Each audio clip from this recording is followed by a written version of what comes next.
Hello, people. How is everybody doing tonight? Let's have a second here. Hope you guys are having a wonderful Tuesday, right? It is Tuesday, right? Yeah, still Tuesday. How's it going?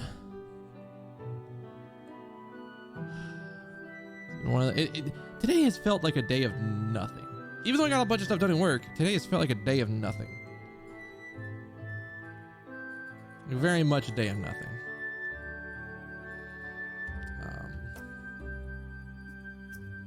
I mean, we watched the most recent One Piece chapter, or episode, for the week. So we're caught up on that. I don't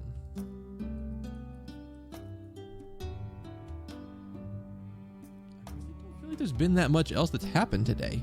I'm trying to think, like, is there other shit that happened? Not really. Oh, you know, I never did check on that. All right, I guess I can do that real quick while we're sitting here and talking. I'm ready to be disappointed again, because my fucking passport is stuck at the post office, and nothing seems to be able to be done about it.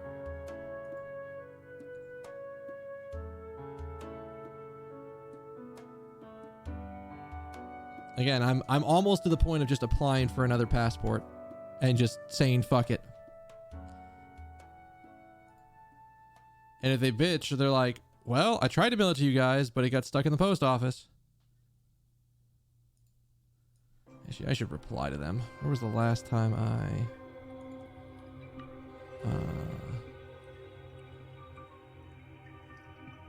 passport.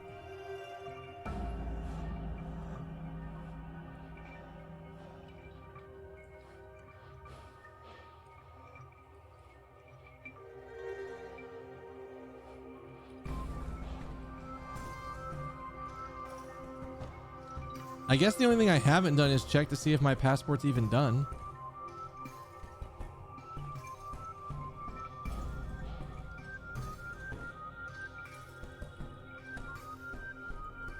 More than likely, it's not done.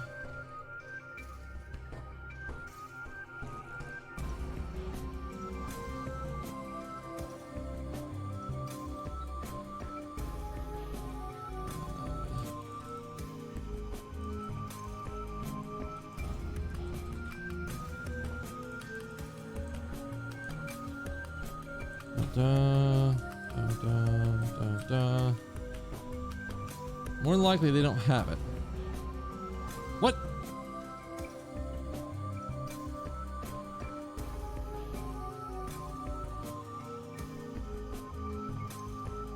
Holy shit.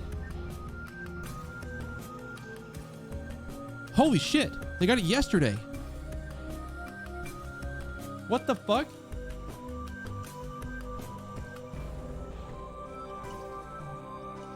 My renewal's actually going. I'm slightly flabbergasted, to be perfectly honest. Wait, does that mean my...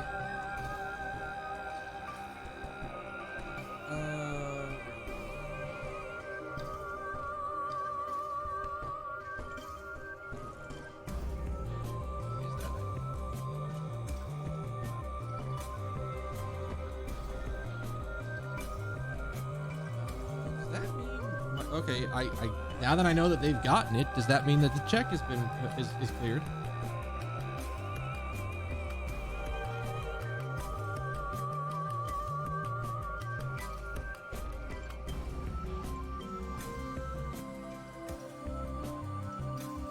Does that mean the check's cleared?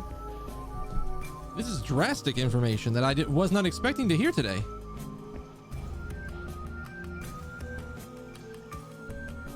And my banking app is not loading. Cool. Oh, you know what happened? Okay, so anybody who was here at the end of the stream, or like in the last like hour of the stream yesterday, you know how my stream dropped like 4 or 5 times? We have a possible culprit. If it's not just my internet derping out on me, we have another option. We have something that could possibly be the answer. We discovered recently that one of our cats likes to sit on our router. Oh my God, it's processing.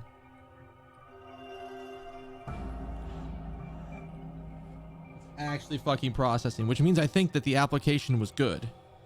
Because last time when there was a problem with my application, they didn't even cash the check. They just fucking returned everything. The 110 it takes to renew the passport is I'm in. We in there. I love that if I go to the US Post Office and try to track it by the shipping number, by the tracking number for the priority mail shipping envelope I used, it still says it's in the post office. But now, as of yesterday, it's in processing and it looks like it's actually going to finish, which I will admit, I was not expecting. So, good. Hey, roleplay. But no, so I think, well, okay, one, I'm already going to have to do that.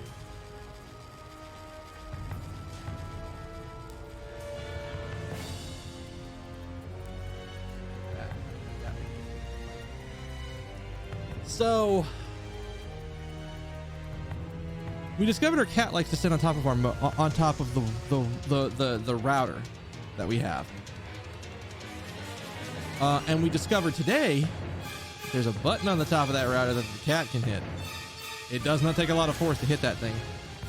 So if it happens again, I'm going to step outside and go take a look and see if the cat is sitting on the router, because if it is, and it is actually hitting the button on the top of the damn thing to cause my internet to blip for a minute, then we got to deal with that.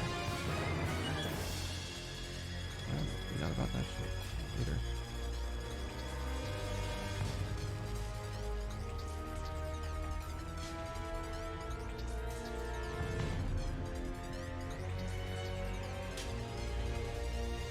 Can I do that now? I can do that now.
Yes, sorry. I felt the need to tweet something. So yeah, this isn't the first time I played Ace Attorney, or not Ace Attorney, Ace Attorney Investigations. I've never played this game. I've had a copy for a little bit. I think I got it at one of the last conventions that I went to. So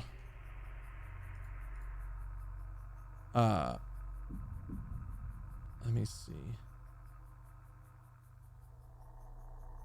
Where did chat just go? Chat, why did you drop down? There you go.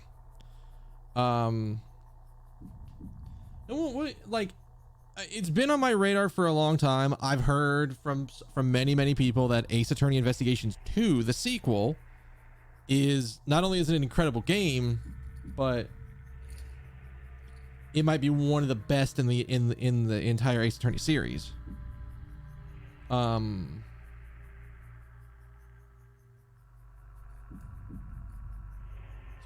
I don't know when we're gonna get to that, because I know that there's like some jank ass ways I have to actually get that because it was never released in America. But I heard the fan translation is really good. It's just think there's some tech on the back end of this. Is there? Oh, it's Agon Waste. I was like, why do I hear nothing? And that's because it's fucking Agon Waste and it's absolutely like barely playing. But no, I'm glad I got it ready yesterday. Like, I don't dare leave it at this volume. This is the bass ass Agon Waste music. I think it's just because like the entire Metroid Prime 2 soundtrack is in like both Metroid Prime 1 and 2 soundtrack are just absolutely like, I don't know what's going on with them. I don't know why, but they are like mixed way lower. I have to fix it before the next song kicks in because it's gonna blow your ears out if I don't.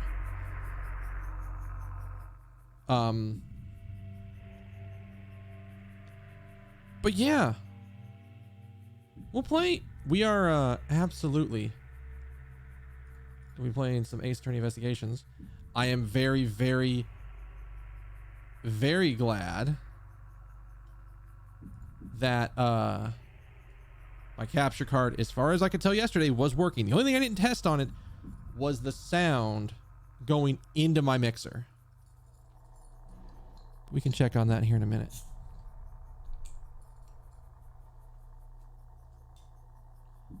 Fuck you, you little bastard.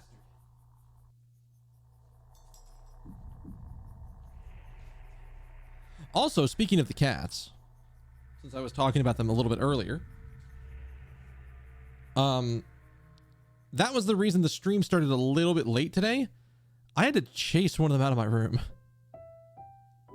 because I don't want him in my room while I'm streaming. Because like I usually try to like whenever he's in my room, it divides my focus, especially if both the cats can come in, because both of them have shown a tendency to want to bite cables, and I do not want that happening while I'm streaming.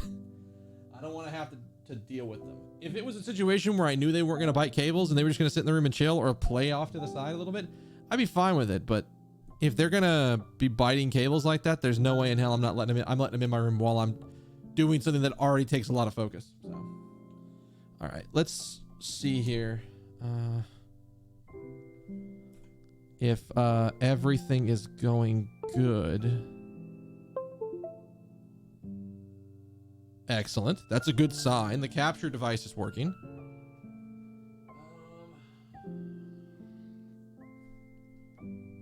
So.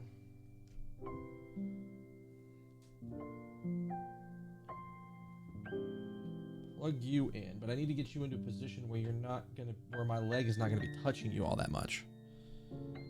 What is the stylus? Come here.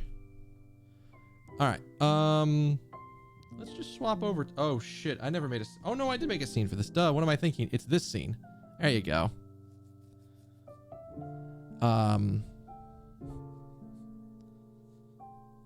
So.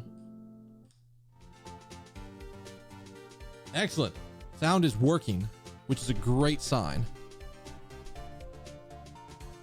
All right. And I can adjust this as needed, but I imagine it's gonna be louder in game.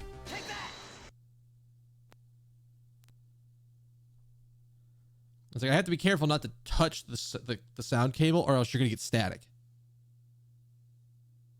or like some amount of static.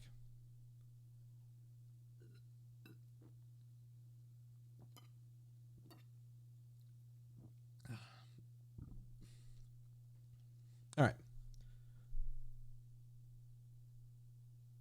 I don't have anything else to say. Let's see how loud we are here.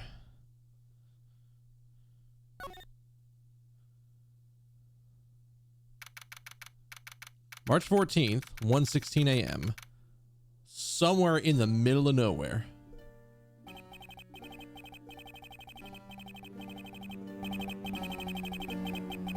The make sure that the defendant is found guilty, something is gonna happen. That's the job of a prosecutor, after all. Ah, okay. That may be true, but why? Why go this far?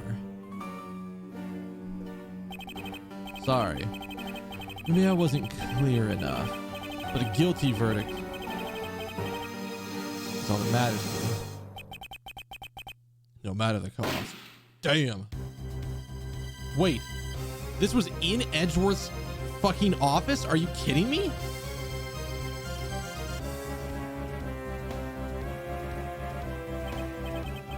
I'm a prodigy among prosecutors. Always have been, always will be.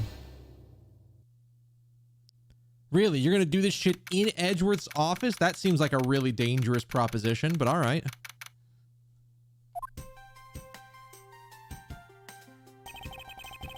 It's hard to believe I've been away from the office for a whole month.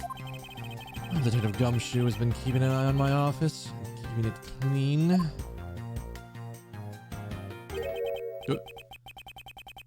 The door is unlocked. Oh, I should have a thing for that. We can do that. I can do something with that. Not that one. We don't need, I guess. Oh God, no, we don't want that much echo. Holy fucking shit, snacks. Don't need any pitch adjustment. Pretty strength, dude! Oi! I am setting stuff up.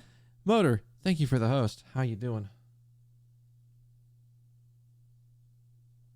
I want just like a little bit of on it for like the thinking voice. What are you talking about at the beginning of the stream? Oh, which part?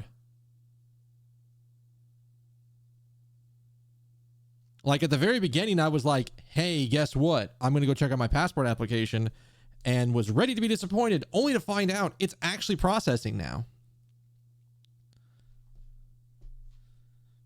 Like, it's legit actually processing. I even can see that the check I wrote has cleared, or is in the process of clearing at my bank. One of these days, I ought to get new checks.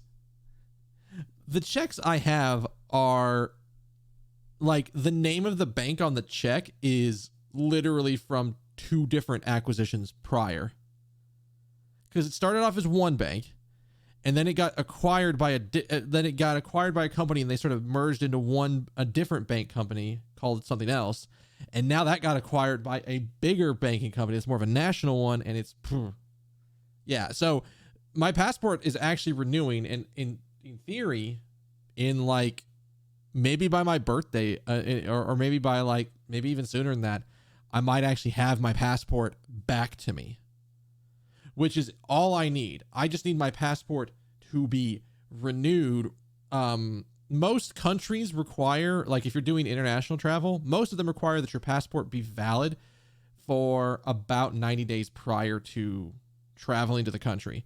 Some countries, I think Germany's one of them, require 6 months of your passport being valid before they will let you into the country. I know that because a streamer got bit that I follow got bit by that. He was going to be going to Gamescom and couldn't do it because his passport was set to expire within like 5 months. So, which is good. Oh, the other thing, at the end of the stream, I guess the summary short, at the end of the stream yesterday, my internet was being a little fucky, and I couldn't tell if that was Twitch servers dying or if that was my internet. I think at the end I figured out it was my internet. What I think might be happening is that one of our cats has found that the router is warm, so she likes to sit on that. And I think there's a button on there that she can pretty easily hit that will like click the router and force it to restart. So we're watching that. If it happens again, I'm going to walk out there and see what the hell she's doing. But other than that, it's been a very boring day. All right. But yeah, I've got this for inner thoughts as best as I can. Detective Gumshoe. What's this smell? It's very familiar. Blood?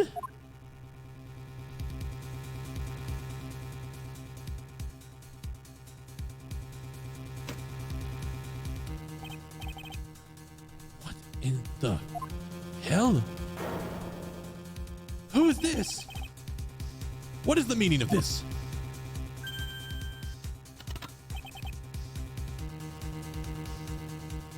Reese? What the fuck?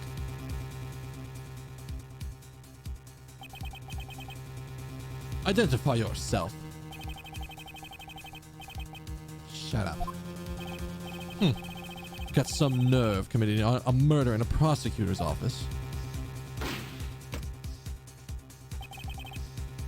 Is that a threat? Let me make one thing very clear. What? No one gets away with committing murder in my office. No one.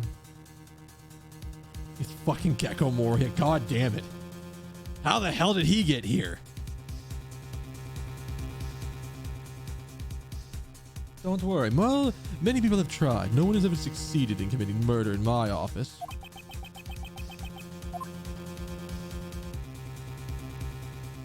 So Edgeworth literally walked in on this shit about to happen.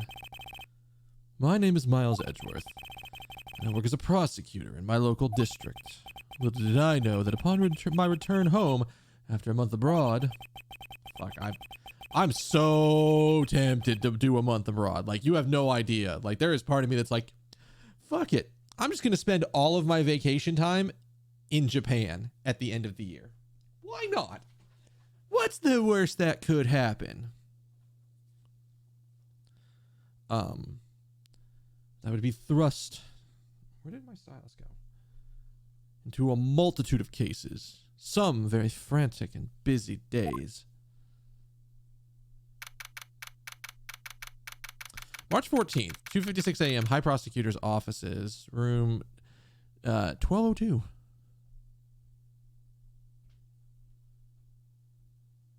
Let's see. What can I spot in here? There's thankfully you didn't shoot the Steel Samurai statue or the Prosecutor's Award. That would have been unfortunate.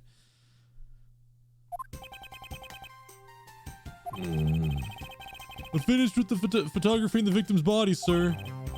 Photographing. Yeah, that's what we call it in the forensics department. Very well. Please continue your investigation. Yes, sir.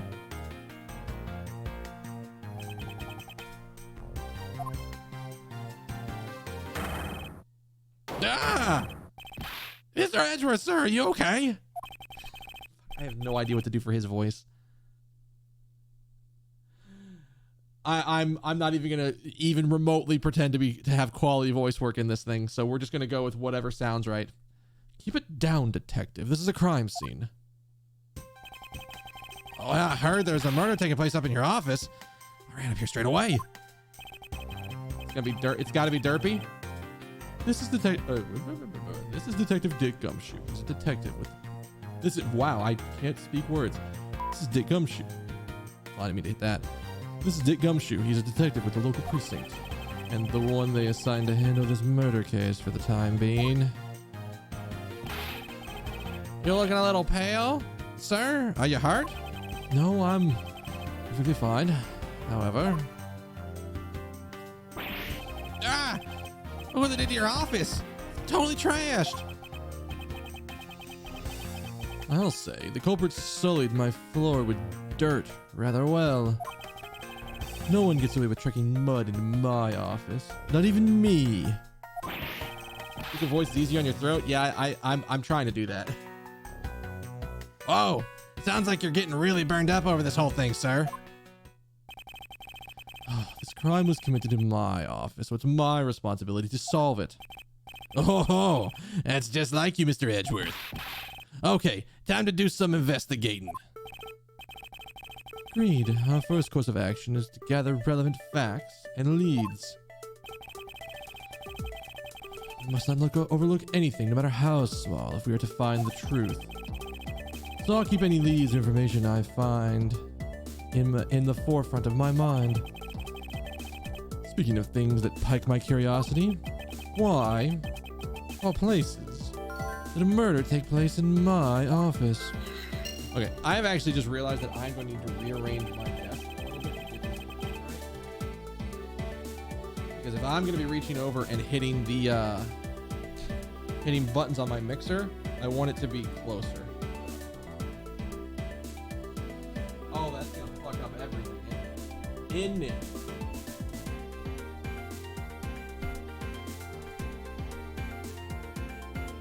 That's much better. Now I can hit all the buttons without having to reach for them. Normally I don't care if they're a little further out to reach for them, but that works perfectly. With this nagging feeling that this is something important to keep in mind. Yeah, I was wondering that myself, sir. I mean, you can't really say it's just a coincidence, can you? Were you reading my mind? Maybe. No, not really. Especially because of this. The key to your office.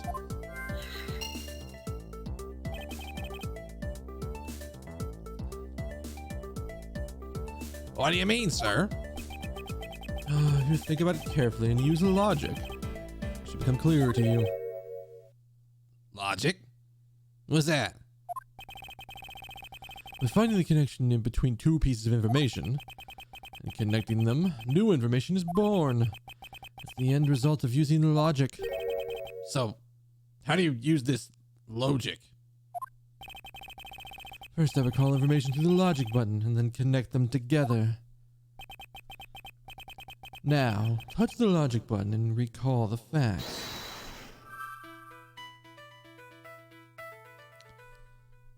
So, what I'm seeing, the office key.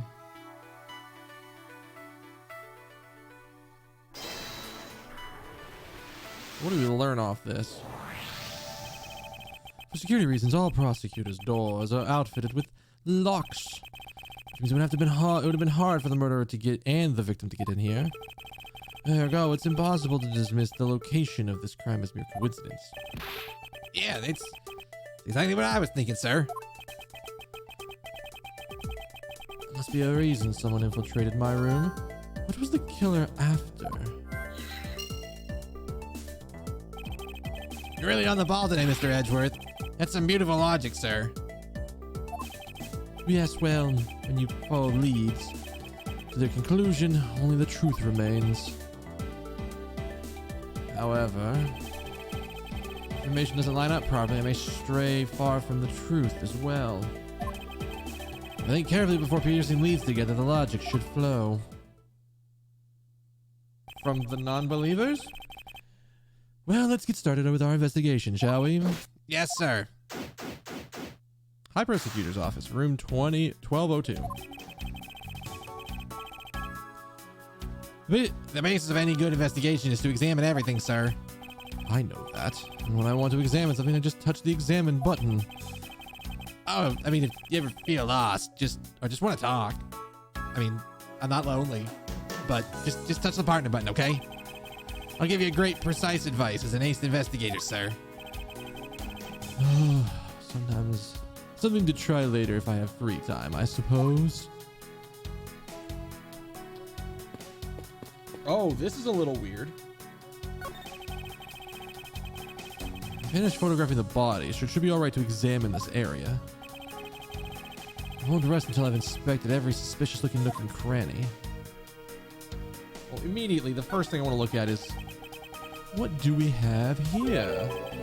Yeah, I think I've seen one of these before. It's a police badge, detective. I thought it was a wallet. All right. That's different. Oh, hey. I have this exact same thing, actually. You know, what a coinky dink. Let's take a look inside. Mr. Buddy Faith. Our victim was a detective just like you. Give me that logic.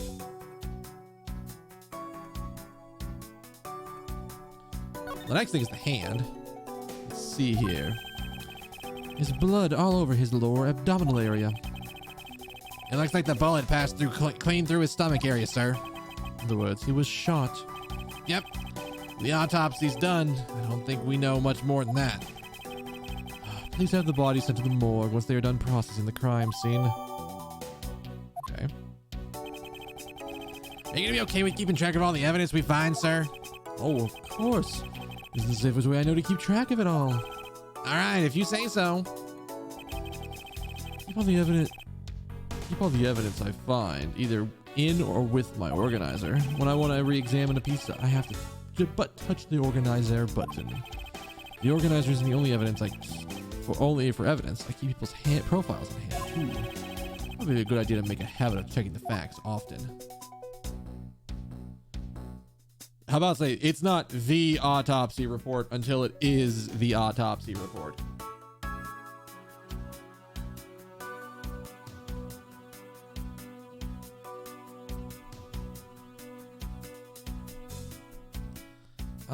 What else? Maybe all of these? Your files are all over the floor, sir. Probably fell during the struggle between the victim and his killer. Oh, I tried so hard to keep the place spotless while you were away. I spent a lot of time in here cleaning. It's all gone to waste now. I mean, this just rendered all the time and effort I put in pointless. I don't recall ever asking you to clean my room. I did want you to do it, and I was going to scold you if you hadn't. But I never remembered asking you to do it.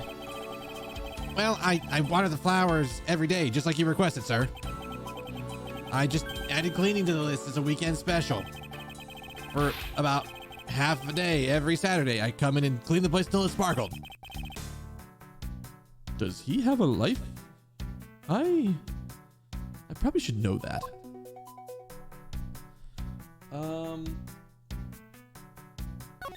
Him directly? Let's see here. Bullet. Okay, so we already saw this one. That's odd here. I don't believe it. I packed those files on these shelves so tight.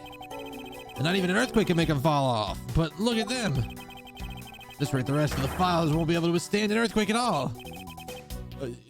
A problem to be sure. Well, once the investigation's over, we'll put them back on the shelf. A YouTube video of an IRL reacting to that. He was pissed at it, by the way. Wait. Oh, the fact that, like, you can get an updated autopsy report like that?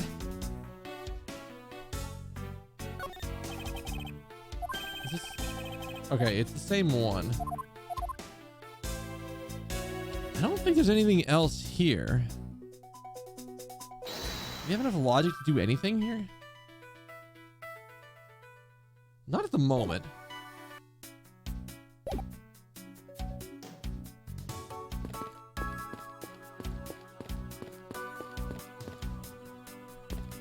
we go. What have we here? Could this perhaps be the murder weapon? So, that it would mean that the killer made their escape after disposing of their gun here.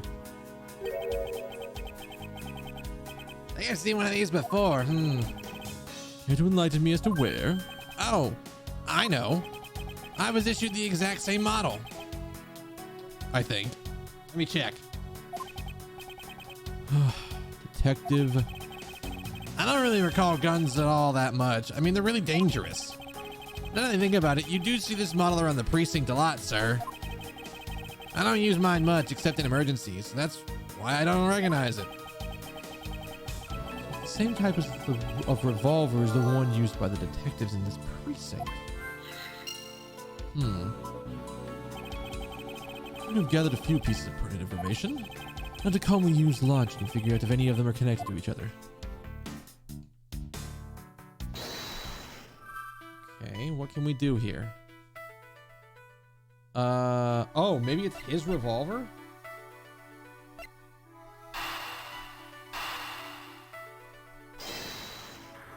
Maybe that's his gun and not the killer's gun?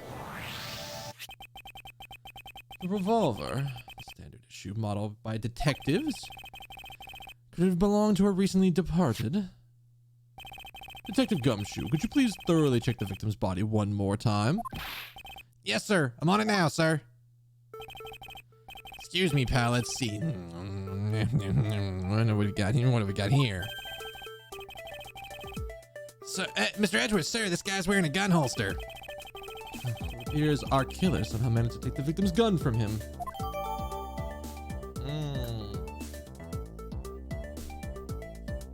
I would imagine, like, thinking about it like the way that most things work, it's like, ah, yes, we have the autopsy report. Ah, but I've requested a second autopsy report for no reason. Why? Because it suits me better if the answer says this instead of that.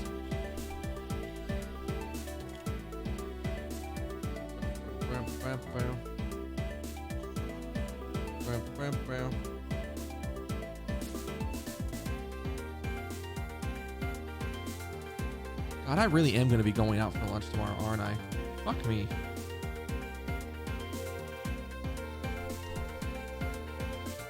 And just not getting all the facts until the trial? Yeah. I understand why you do it as Ace Attorney, because it wouldn't be fun to have it otherwise. But, like, comparing it to, like, the way they really do shit.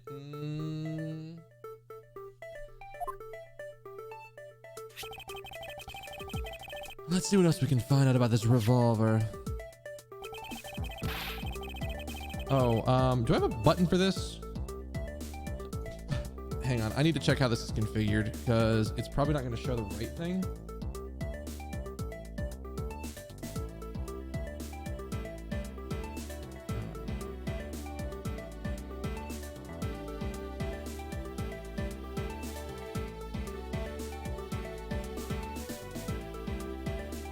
Let's see if this works right. Hey, look at that.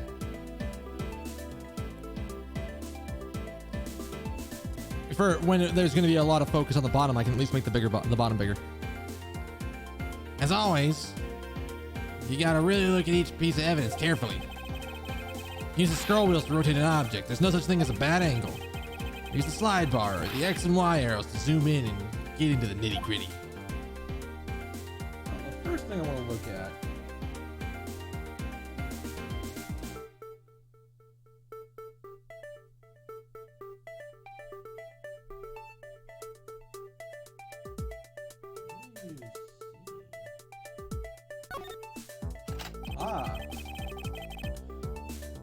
Looks like only one round was fired from this. Oh wow, so the killer killed the Vic in just one shot after wresting the gun from him? Sounds like the guy we knew knew how to handle a gun, huh, Mr. Edgeworth? We have no proof for now, but that's a distinct possibility. Oh, we no longer need the upper screen. Oh wow, I had that on the entire time. Well, fuck me. I guess this is all we're going to find out about. We should send the body to our Jim? Question mark? Why? How could this have happened to a guy like you? Are you all right? Don't touch me. Leave me alone. Just let me be. Sorry, but I can't do that. The investigation is still ongoing, so please refrain from touching the body. The body? The body? Don't just talk about him like he's some lump of flesh. Look at him. Jim looks like he just turned in for the night. Sure. In a bloodstained suit, pal. This motherfucker.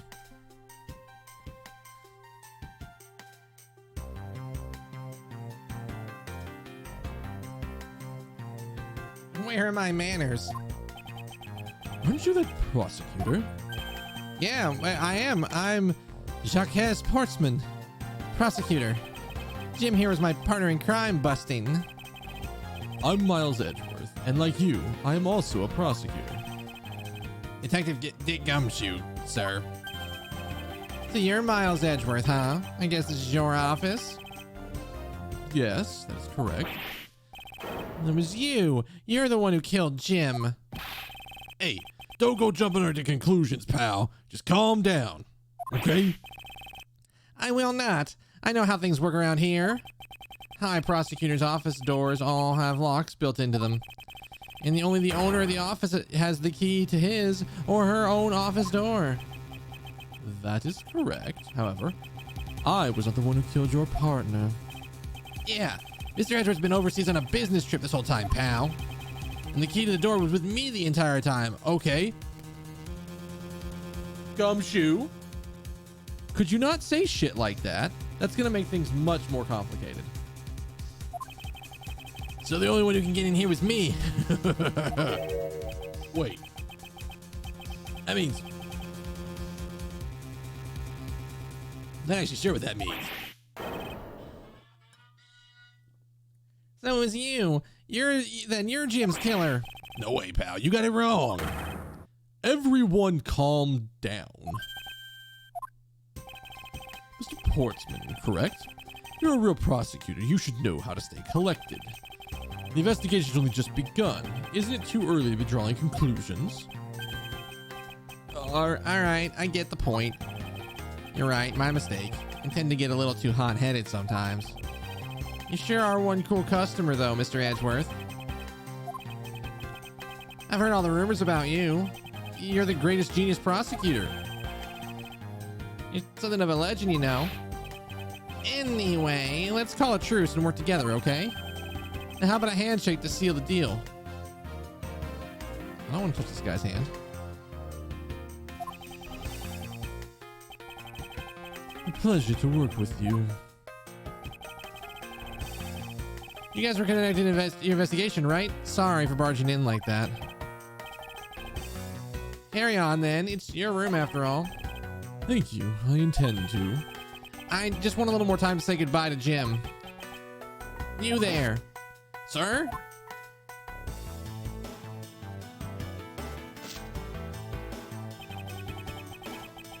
I want you to capture this scene on film for me.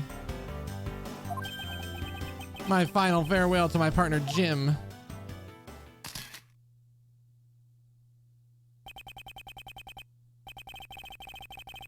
What the fuck is happening? I should kick him out of this room right now, but I guess I'm going to give him some space.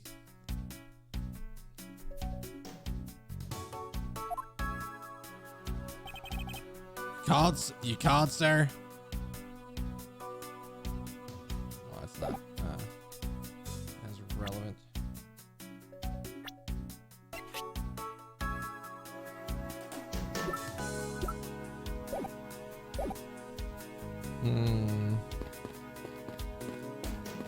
Well, this was like the next thing. Your jacket, sir. Your jacket, sir. What's it doing on the floor? It must have fallen off the wall when the killer tried to threaten me by firing a round. So the killer not only shot the victim, but then shot your jacket as well? They dared to shoot the ultra special jacket that you made your prosecutorial debut in?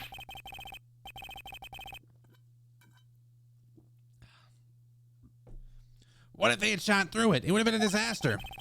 It's not worth getting worked up over, Detective. Not when there's something more here. Huh? Like what? I take it you haven't noticed it yet, Detective. There's a giant contradiction right here in front of us. Really? Did I say contradiction? You're rubbing off on me. Starting to sound like him. I have my own methods, and I will conduct this investigation my own way. When the scene before me contradicts a piece of evidence or seems off, that's when my deductive skills have to come into play. First, I have to find the spot that holds the contradiction. I mean, clearly it's the gunshot. This bullet hole is where the contradiction lies. When I spot something that's off, I should touch the deuce button with conviction. Yes! When I have found sufficient proof to prove the contradiction, I present it. This is how I do things. I mean, only one shot was fired, but this is the second shot. Eureka! This bullet hole is the contradiction. Wait, what do you mean, sir? It's elementary. 2 shots were fired in this room. The first felled the victim. The second felled this frame. Hey, that's right. However, this gun was only ever fired once. That's true. Which means one of these 2 bullets was fired from a different gun. Oh, I mean, it could be both bullets could be fired from a different gun at the same time. Did the killer have another gun prepared for tonight?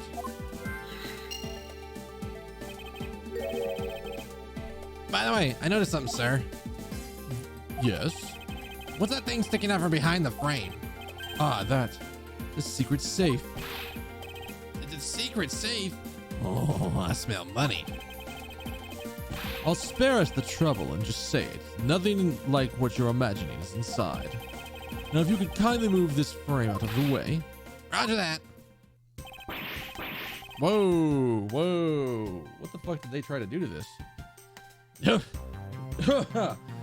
Talk about dusty. I suppose that's what happens when I'm not here to dust it every once in a while.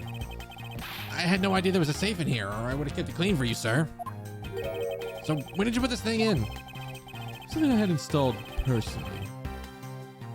It wasn't something I had installed personally. Every prosecutor's office has one. Really?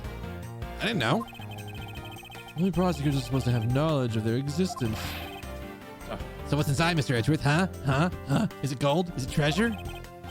Right now, nothing. I'll only use them to store especially important evidence when a trial is in session. But that's it? Talk about squashing my hopes and dreams.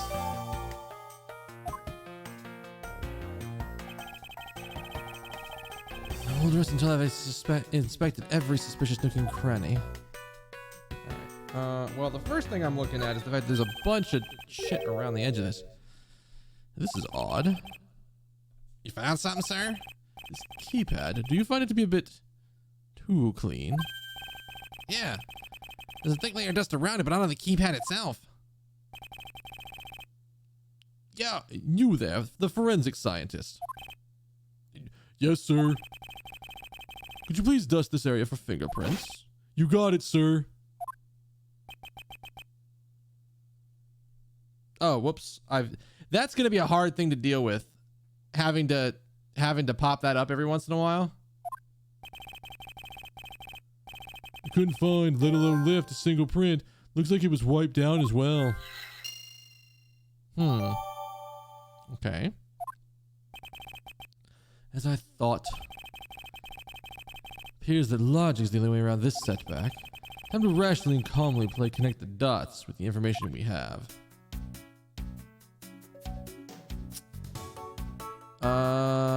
What is that? What is that? Let me pull the bot up because I thought I had one for this. Commands.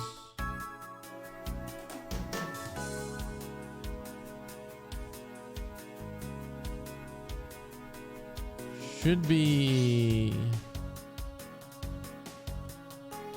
this one. You know what? It's close enough. A VFX wouldn't be it. I mean, VFX would be it for this because I left the VFX on. Yes, there is a VFX command for that. Why didn't I hear the ping for that?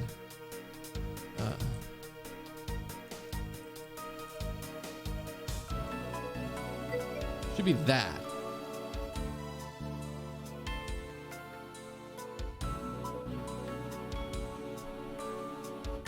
There should be 2 of them. Either one works because they will get my attention and make me go, wait, what am I not doing right? But there you go. All right. Let's logic and see what we have.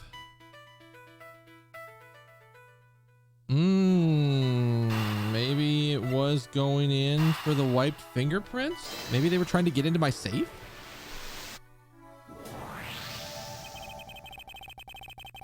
I think I figured out what the murderer was after.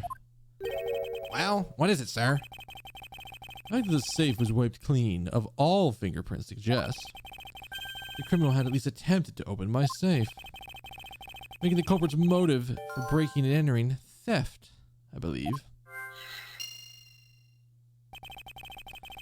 I wonder if knowing that motive behind this, I wonder if knowing that the motive behind this break-in was theft changes what the other pieces of information can tell me about this crime.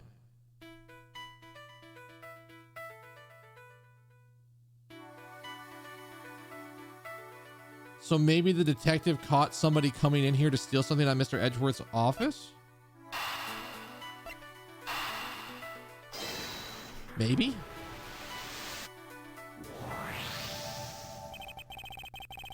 There's a possibility that the files splayed on the floor are the result of a struggle between the victim and the killer. What? Oh, you mean like it could be where the killer tried to find something? Oh yes, precisely.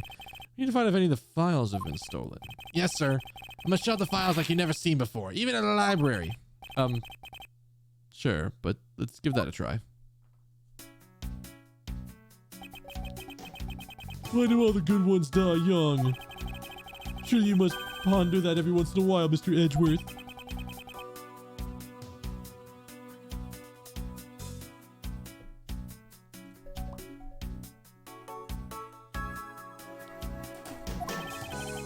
No matter how much we lament, the dead will not come back to life. All we can do is search for the truth. And what are we supposed to do? How do we go about finding the truth? His was a little bit like whinier. First, we calmly restore the files back to their rightful place. You got it. Here, let me help. So this file goes here, and that book's over there, and that stack of papers sits right there, but don't make sure they're in the right order. You sure know a lot about where things go, despite it being Mr. Edgeworth's office. I'm the one who keeps it tidy, pal, okay? Whoa. He was moved. It would appear the murder was definitely committed here. Blood stains on the shelf are still fresh. I suspect the victim was killed in a standing position with the prints on the shelves. No. That can't be right. The bullet's in the holes in the wrong spot. The guy fell onto the floor, right? The blood's coming out of the floor. It's kind of grossing me out. Detective, I don't have time to deal with your weak stomach right now. But you know I'm no good with blood, sir. I'm certain there's something wrong with this picture. It's like, to me, it's like, it's easily, Where the bullet lodged after it went to the victim, huh? The bullet to be lodged so squarely in a file slot indicates that the files were ransacked after the shooting had occurred. You guess the victim was moved because he was in the killer's way?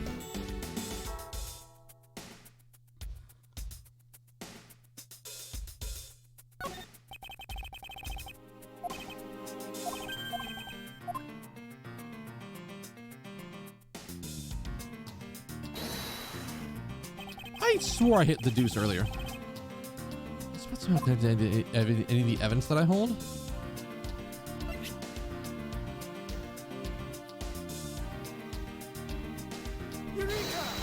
It's got to be this, right? He couldn't have been down there. It doesn't make sense where the bullet hole is compared to where he would be if he was standing. What do you mean? What do you mean, sir? You don't see? Quite simple. The bullet hole itself is too low. If the victim was shot in the stomach, the hole would be much higher up. What if the guy was shot while he was sitting and lying down, sir? You're logical. The victim leans against the shelf after being shot, which would suggest he was standing when he was shot. Wait, then that means... Wait, what does it mean? It means you need to use your brain every once in a while instead of mine, detective. In any case, it means someone made a faulty assumption. It is from this mistake that our current contradiction was born. What is the faulty assumption that caused the problem with this bullet hole's position? It's the order of the files. The order of the files is a bit off. You mean I put them back in the wrong order just now, sir? Hey! Actually, I think the labels on the files are wrong, sir. Oh? Yeah, you see here how the files, how the files that were shot begin with the number 0? What was doing all the way down there after 1, 2, and 3? That's really weird. I'm glad to see that Edgeworth, being a man of culture, starts counting his sets with 0.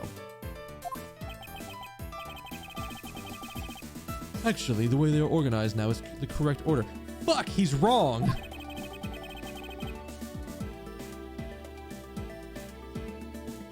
They're exactly as I see them in my mind's eye.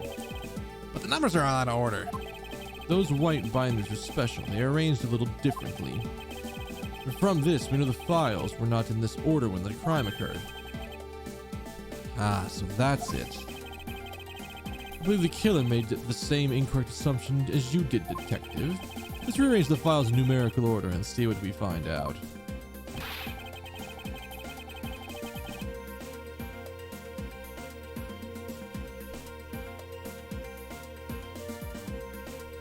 Okay, never mind. He does put them in the right order. 0 first. All counting sequences start at 0. You think it'll be okay to prop the body back up to back up to how it was before it moved? The finished processing the crime scene, so I don't see why it wouldn't be. If you please, Detective Gumshoe. Ow, oh god. Oh, it's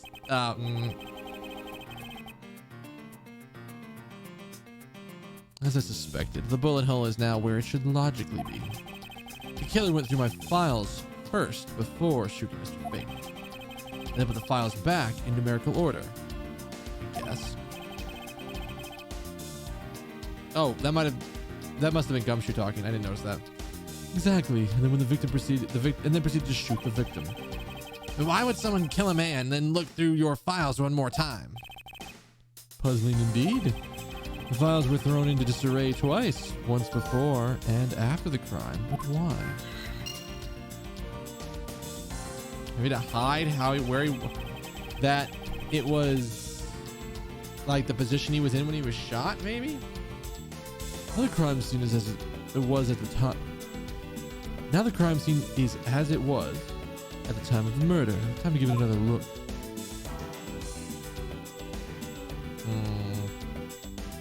What is this? What is this shit down here? This is... Oh, whoops. Whoops.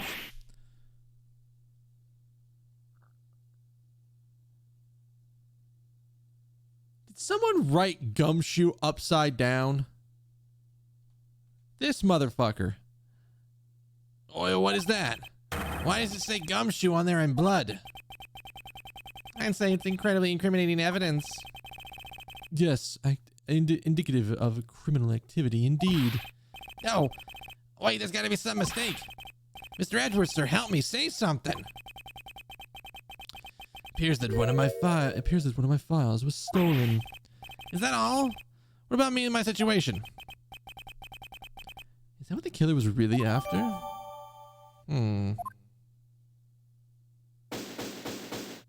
Oh. It looks like Jim was able to leave us the name of his killer in the end. And this most important message managed to reach us. I'm telling you, it wasn't me. You can't be terribly pleased to hear that your beloved partner is the guilty party. If you're going to accuse Detective Gumshoe of being the culprit, I sincerely hope you have some proof to back it up. Jim's words, they're more than enough, wouldn't you say? If that's how you want to play it, at least allow me to understand your reasoning. You got it.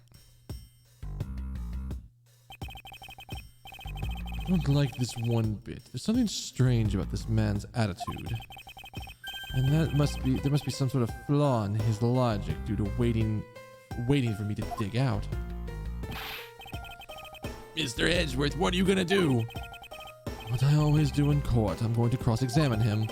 One way or another, I'll expose a flaw in his logic with this technique. Oh, how do you do that? Tell me, I need to know. It's kind of important for me. Why not?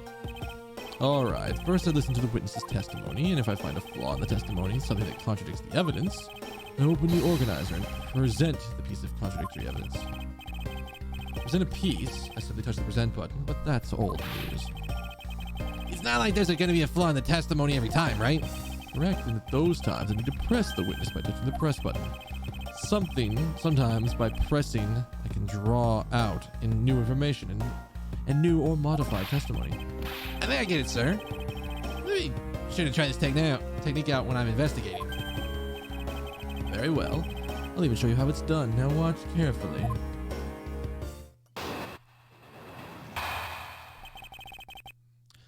Okay. I'm glad it's going well. But I need to go use the bathroom. And also, I'm probably gonna go get water. Because we're talking a lot, so we're gonna burn through a lot of water. All right. So give me a few minutes to go use the bathroom, get some water, and we'll come back and we'll keep playing. All right. All right. Be right back.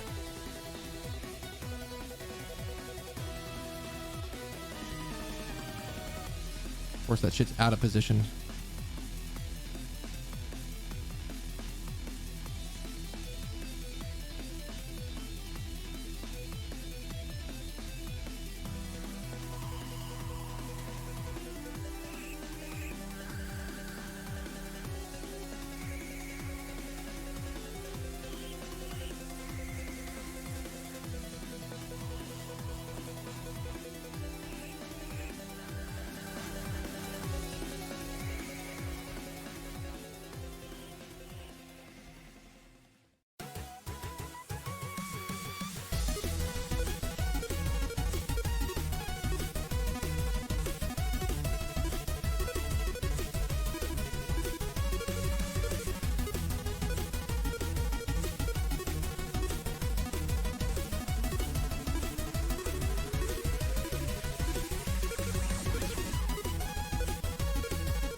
Hello, people. I'm back.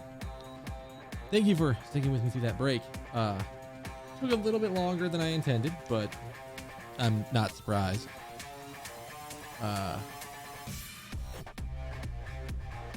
Played with the cats for like a minute or two while I was out there. I got a whole thing of water to go through for a little bit later. I still have some of my soda left, so I can keep working on that. But cats are kind of chilling out there. They're playing a little bit back and forth. They're not doing anything crazy or anything like that, but they're going, so that's good. All right. You want to just get back to it? Let's just get back to it, because we have ye old cross-examination time. Oh, duh! Don't hit B. Detective Gumshoe, you stole Jim's gun and shot him dead. Further, you messed up the files to make it look like you had committed theft instead. That's when you moved Jim's body that was sitting in front of the bookshelf. But thanks to you, you didn't notice that the bloody letters his body was hiding. And it will be his final words. And by his final words, you'll be brought to justice. You intend to argue that the victim's dying message points to his killer? I can hear Jim's voice, and he's calling for his killer's arrest. I'm even sure you're not mishearing his words, Mr. Portsman. No way Detective Gumshoe is the culprit here. I will find a flaw in this man's logic and expose it with credible evidence. Oh, God. Remember I was talking about, like, what happens if I touch the cable?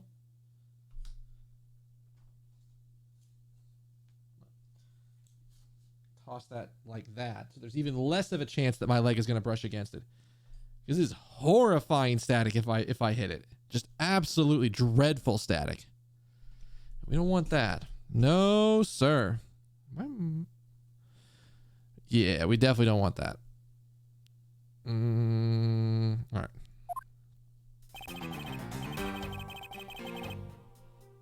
We're gonna do the standard thing we do every time. You know, there's something I've been meaning to ask. What is it? Why do you call the victim Jim? And clearly his name is Buddy Faith. Isn't it obvious? Jim is the perfect name for my companion. Jacques and Jim. Don't those two names go together like peanut butter and jam? Well, sir, I'm going to have to disappoint you, but peanut butter and jam is not where it's at. Peanut butter and hot sauce on the other end. Ooh, that's the good stuff. Yeah, like, it's, for me, it is louder than all of the music when I hit that, when I tap the cable like that, and I definitely don't want that.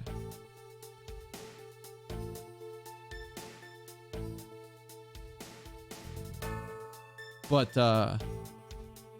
yeah, peanut butter and hot sauce is the good shit. And you will not be able to convince me otherwise. Because I can do peanut butter and just regular hot sauce. I've done peanut butter and gochujang. Hell, I've even done peanut butter and potato chips.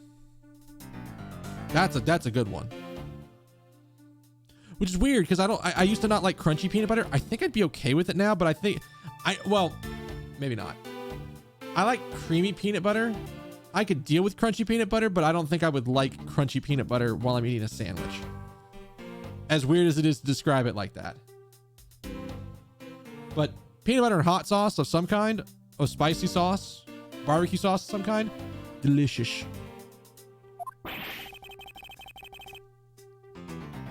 But Jim isn't even close to that guy's real name. Well, Jacques and Buddy just sounds off. Besides, he was like the third bunch of guys that decided to nickname Jim. What the fuck? He talks about the victim like he was his pet. Let's see. So we looked at the commit. Let's just do everything. I really think it was necessary to dishevel my shelves twice to do that. That's true. Okay, then maybe the real intent was theft. Hey, are you accusing me of stealing stuff of Mr. Edgeworth? It's a possibility. Maybe your salary's been cut so much that life's getting a little too rough to handle. I'll have you know that I eat 3 square meters a day, pal. Okay, so all 3 of them happen to be instant noodles, but... Why are you out of my reach? Fucking stylus.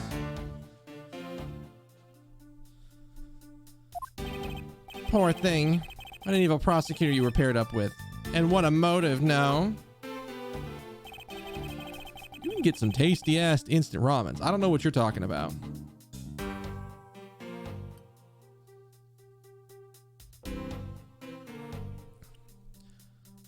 Hold it. And why would Detective Gumshoe do such a thing? Because the body was getting in his way. He had to mess up your bookshelf somehow, right? Anyway. Hold it. Why do you think the killer did not notice the bloody letters? The body was covering it up quite well, wouldn't you say? That's how he missed it. But judging by what I've seen, it doesn't take much for your detective to miss something. Who do you think you are? You know nothing about me, pal. There's a lot a person can understand about another from first impressions alone. I can't say I disagree with him on that point. Why don't you say something, sir? Not you too, Mr. Edgeworth. Just a lack of attention to detail. I don't believe the detective to be the culprit. Nobody could have overlooked the bloody letters, and I can prove it with evidence. Couldn't ask for a better setup for the game's finishing spike.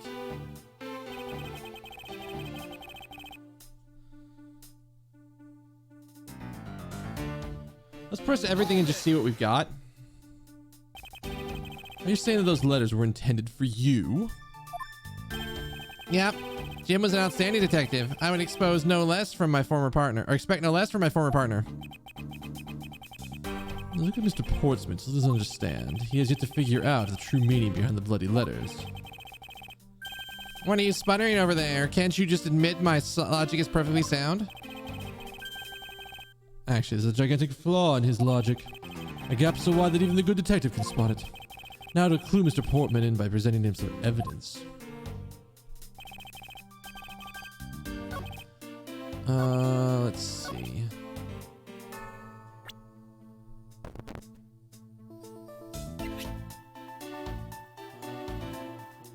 Admin.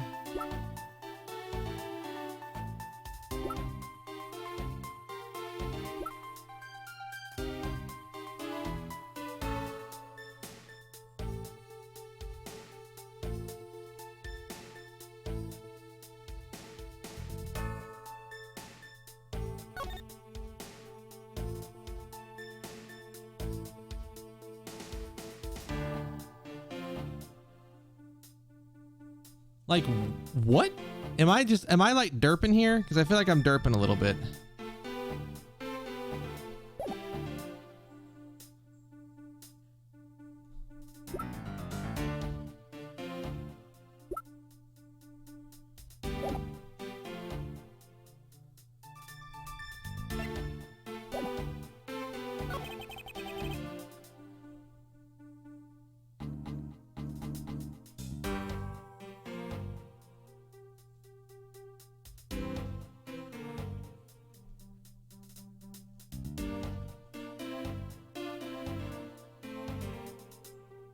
I feel like I'm about to take a lot of damage because maybe I'm just not thinking of this right.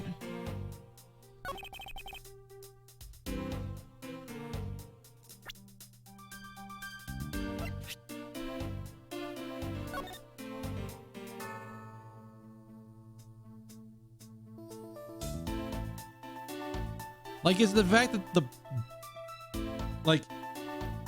if his body is blocking the spot, how did he write?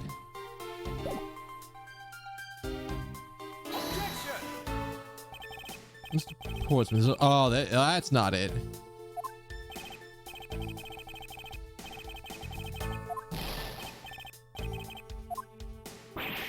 Isn't it like you at all, sir? Concentrate. Careless of me. I can't afford to do that with the truth of it, or it will slowly slip away. Remain calm, Miles. It's the only way. What am I not thinking?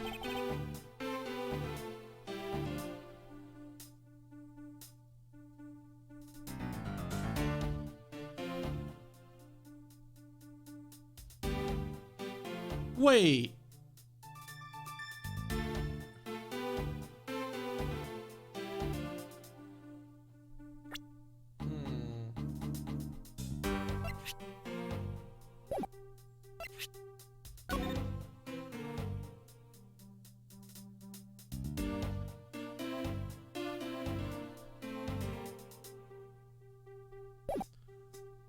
I'm derping here?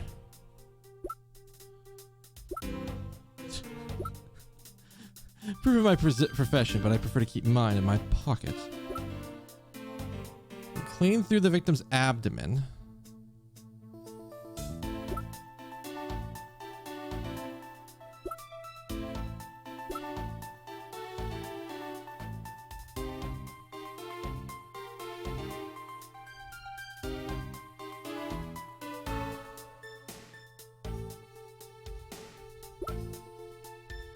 Like, nothing seems to be like immediately.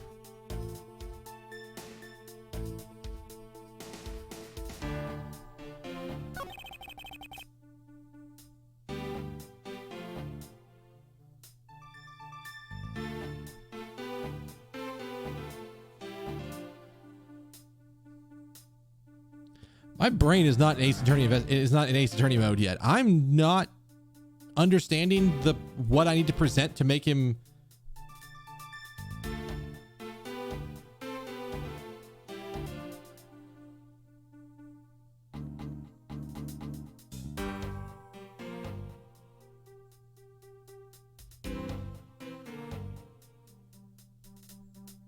Is it the fact that one of them is missing?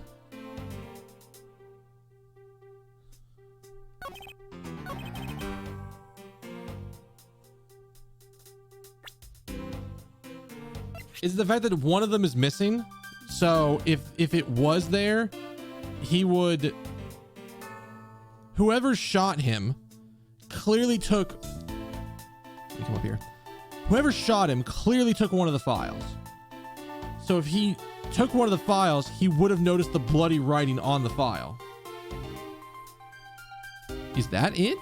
Is that where we're sitting here? That's where we're sitting here. Okay. I had to get my Ace Attorney brain rolling again. Perhaps you're not aware of Mr. Portman, but there is a serious flaw in your logic. Hey, bringing a bit of the courtroom into this. I see. No problem. I'm game. I can't help but find it odd. Excuse me?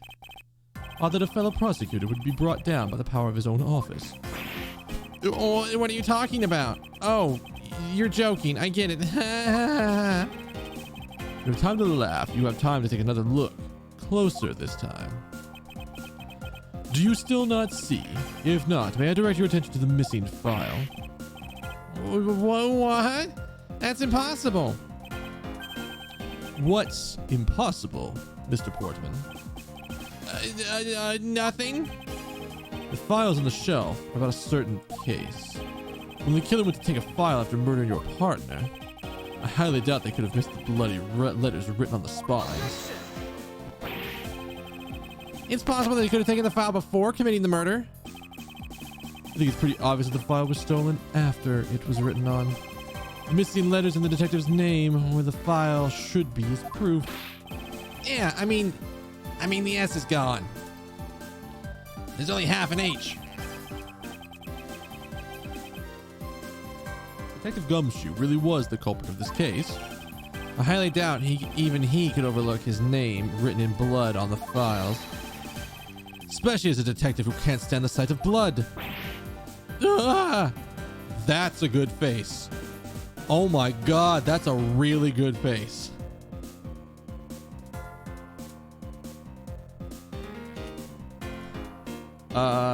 Hold please.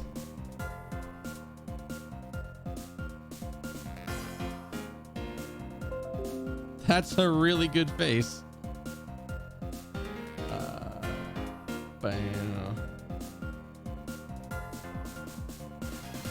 Do.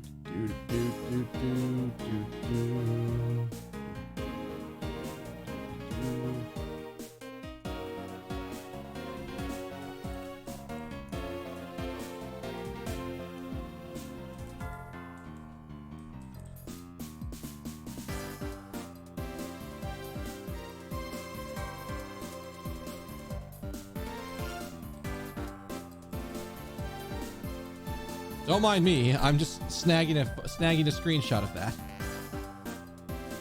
Right? It did go through, didn't it?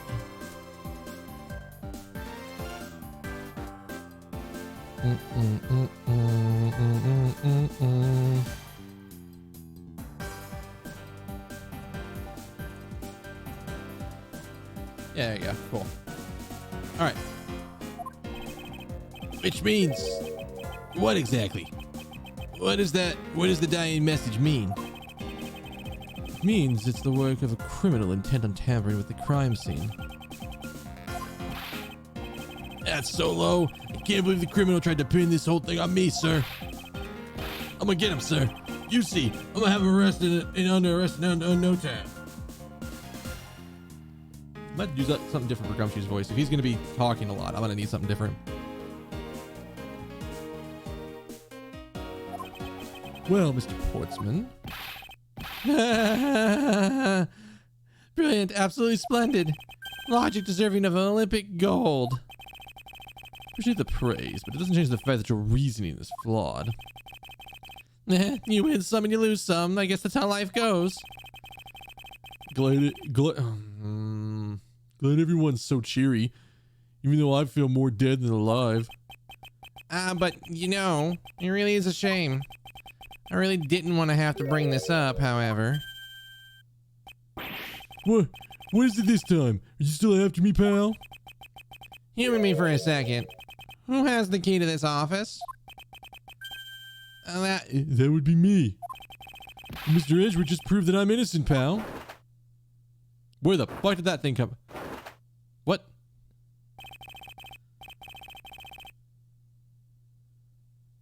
What the fuck? What just happened? Did he pull a coat out of nowhere, or was he wearing a coat and then like pulled it up onto his shoulders? What the fuck? That's absolutely right. I acknowledge your innocence. Then why do I sense that you still have something to say?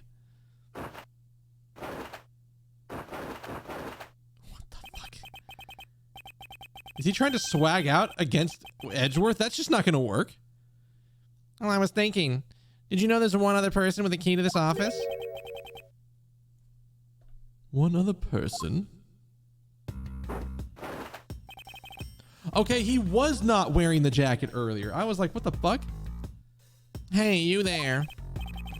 Yes, sir. What is it? Would you kindly fetch and escort... Would you kindly fetch and escort that lovely young lady here for me? What is happening?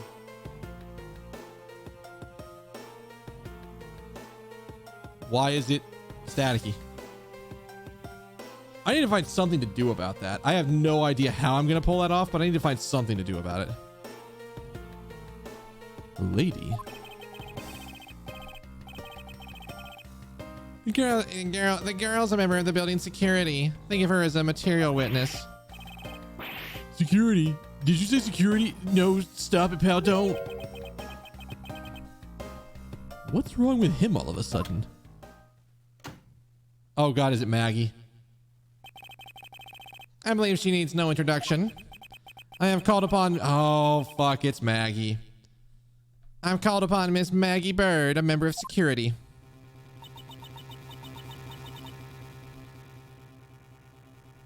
She looks a lot different. Detective Gumshoe, sir. Oh, fuck. Now I don't remember what I was doing. Maggie. Miss Bird is the security guard on watch tonight. I see. And your point is? My point is that she could very well have used it. Is she literally about to get framed again for another murder?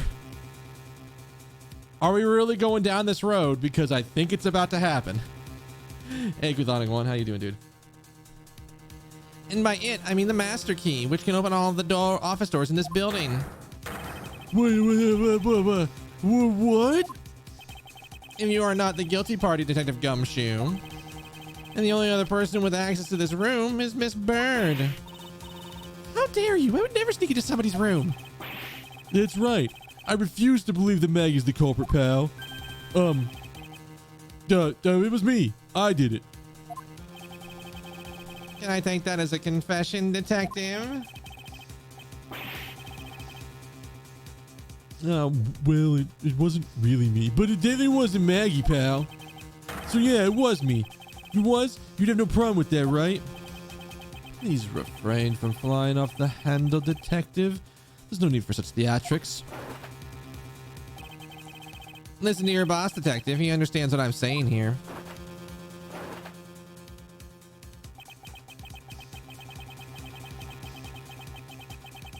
When he does this shit, when he's in this position, before he's like flipping back and forth,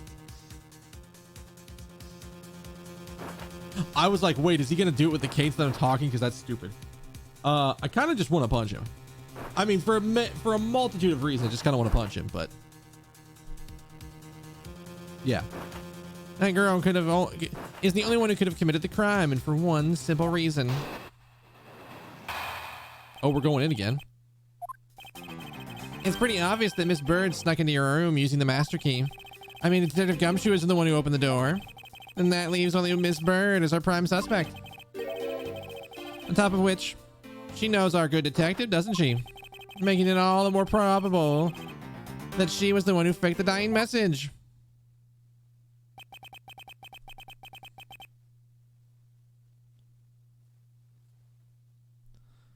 So you're saying the key she used, the master key. Incredibly incriminating evidence, wouldn't you say? Why is this man out here trying to fucking T-pose and doing it terribly?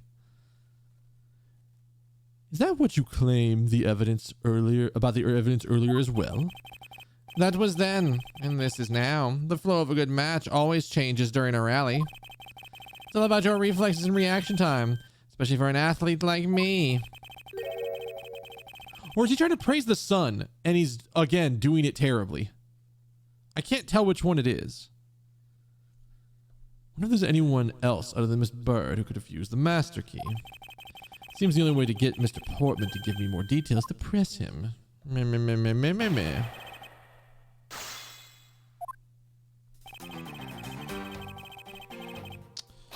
Makes you so sure, sir. Yes, sir. Sure, Miss Bird is the only one. God, I can't read words.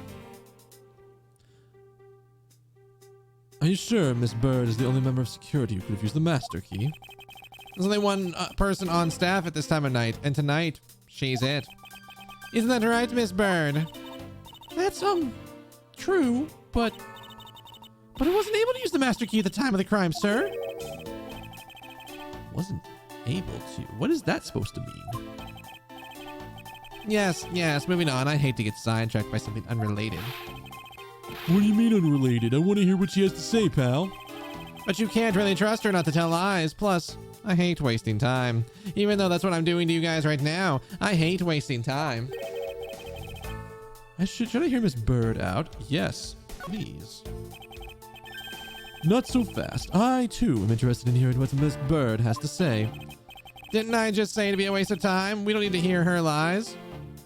Bitch, I am the ranking authority here. I am the higher ranking prosecutor. You will listen to me. I am the captain now. I am the captain now. Miss Bird, if you please. God. Okay. I discovered the master key was missing around 1 a.m., sir. What do you mean by missing? As in, it wasn't anywhere in the security booth, sir. The killer must have stolen it. Mr. Portsman, I believe this is an important piece of testimony, don't you? Can't believe someone like you would be taken in by such words. I'm not lying, sir. If that's the case, then I'd like to know why you have the master key now. I don't quite know. It just reappeared all of a sudden, sir. Huh, a likely story. And where's your proof that the key was stolen to begin with? I bet you just forgot where you put it and then found it again. I never lose things. I can practically guarantee that.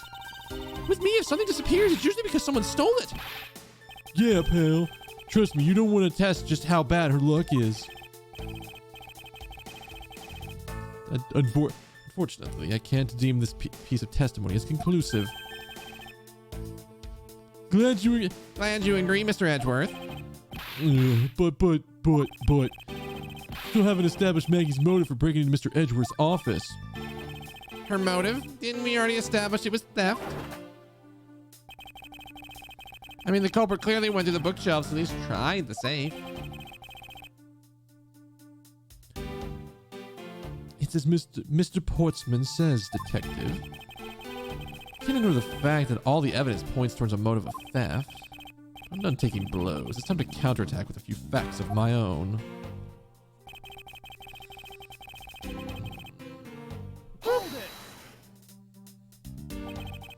I concur that the culprit's motives appear to have been thievery. However, Glad to hear that the great Miles Edgeworth is in agreement with little old me. However, with regard to the investigation of the bookshelves and the safe. Hey, good thinking. Asking for my opinion on that matter. Are you done? Would it be too much for you to allow me to complete a full sentence?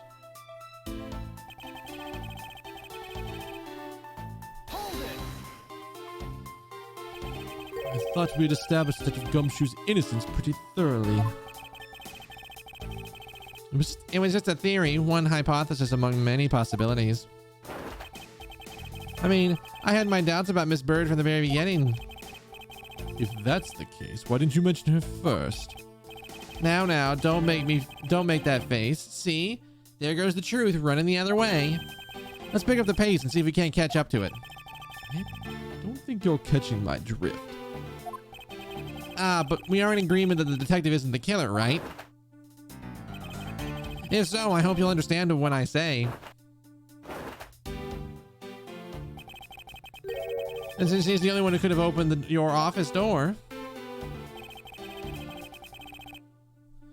Let's see what he says on this. Don't you think it's a bit early to be jumping to conclusions? Are you saying there's another way to open the door other than with the master key? Oh, I get it. Perhaps you had a spare made for someone else? I'll have you know I have never made a spare. So what are you insinuating?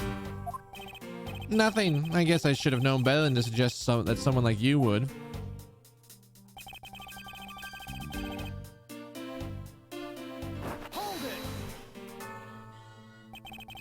Is there anyone in this district who hasn't at least heard of Detective Gumshoe? I'm pretty sure he's made the rounds like everywhere at this point. Good point. He's practically a celebrity among us prosecutors. Oh, really? I didn't even realize talked about so much, sir. We're holding our collective breath, you know. For when you screw up so badly that you're literally chased off the force. Wait, what? Is that true, Mr. Edgeworth? Of course not. That's hogwash. Whew. Don't scare me like that. I almost had a heart attack there. No, well. By dying message, you mean the bloody letters that spell out a Gumshoe? I figure that whoever wrote his name must have wanted to frame him. And just the act of choosing his name is proof enough that the two knew each other well. Mr. Edgeworth, what are you waiting for? Hurry up and present some evidence. Love to. First, we should listen a bit more and digest what he's saying. Press him for more information. Okay, so we have everything now. What's the more recent thing we have?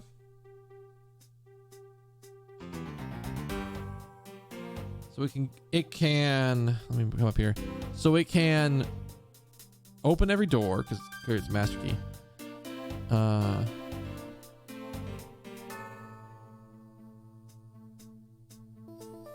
Oh, on the on this thing. Yeah. I've had experience with Danganronpa to know how that bloody writing goes. Okay. I think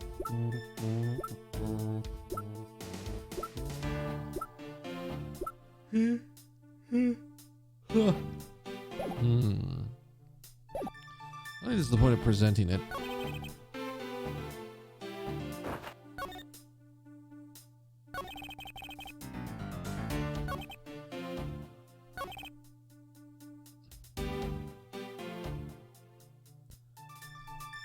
Is this coming back to the idea that if she was the culprit and that she was going to fake a dying message, why would she take a book with her at the same time?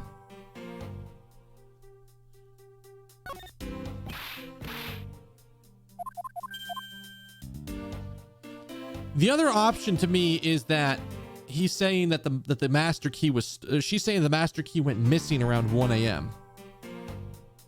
Oh, I'm on this screen. Sorry. Yeah, I just have a switch down here to like pop it up so you can see the lower screen. Thank you. And there's a command if I'm ever like forgetting to do that. If I could do it right, I would flip them. I mean, technically I have them. Maybe that's something to set up. I should be able to like split it.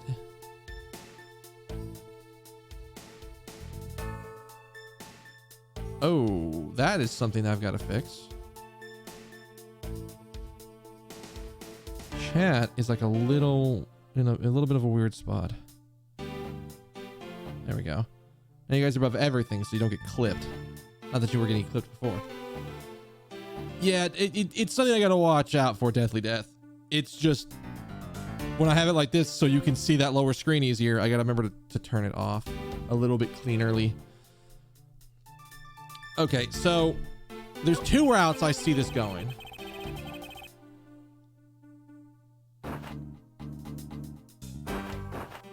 There's two routes I can see this going. Either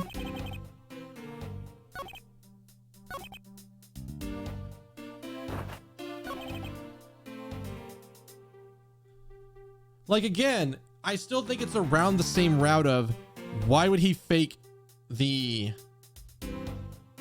Why would she put a fake dying message and then immediately remove part of it? So...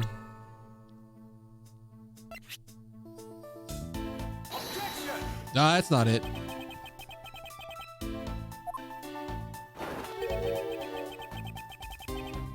I think this is the tutorial of like, yes, we got the extra piece of information from Maggie. We should probably use that. The policy on hints is really simple. If I'm asking for them, I will come full screen. If I'm directly asking for help from chat, I will go full screen. Otherwise, it's just me thinking out loud. So in most cases, no hints unless I'm asking for them. So I will make it blatantly obvious when I am trying to ask you guys for help.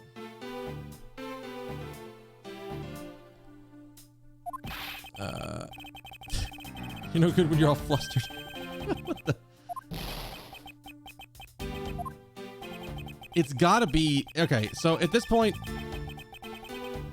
think it through a bit more rationally.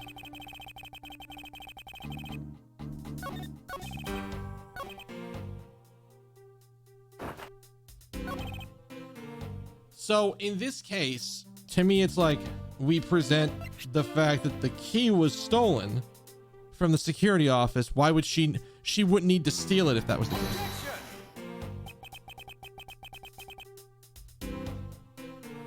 If there is something that I'm like being dumb about, like, we'll even do this way. If there's something I'm being dumb about, or if I have misread something, that's different than like, yeah, it's this thing. Don't give me direct. If you're trying to give me direct hints, it's not gonna end well. Okay, so it's still not this. Like, there's two holes in logic. I'm just not sure exactly what they want me to do here.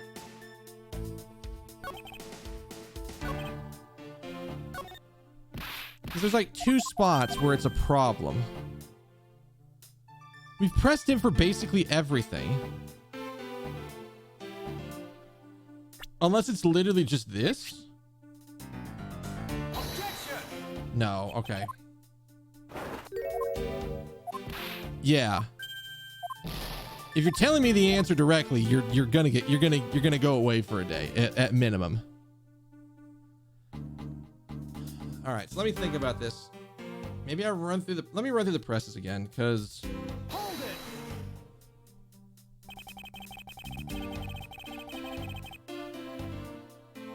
this is new. This is new. Are you sure Mrs. Bird is the only member of security who could have used the master key? There's only one person on staff. Oh wait, no, this is, well, I can't fast forward through it? Really?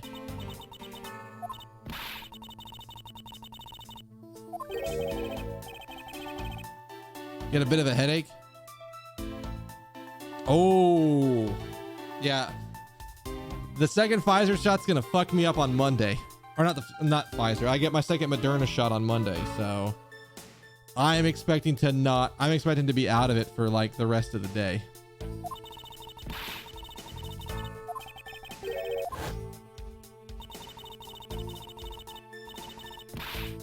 Objection! Did I not have this anymore?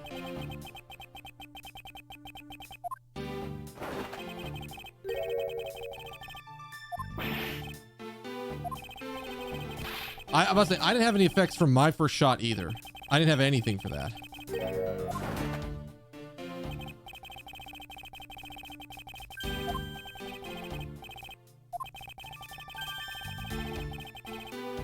Points towards a motive of theft, but I'm done.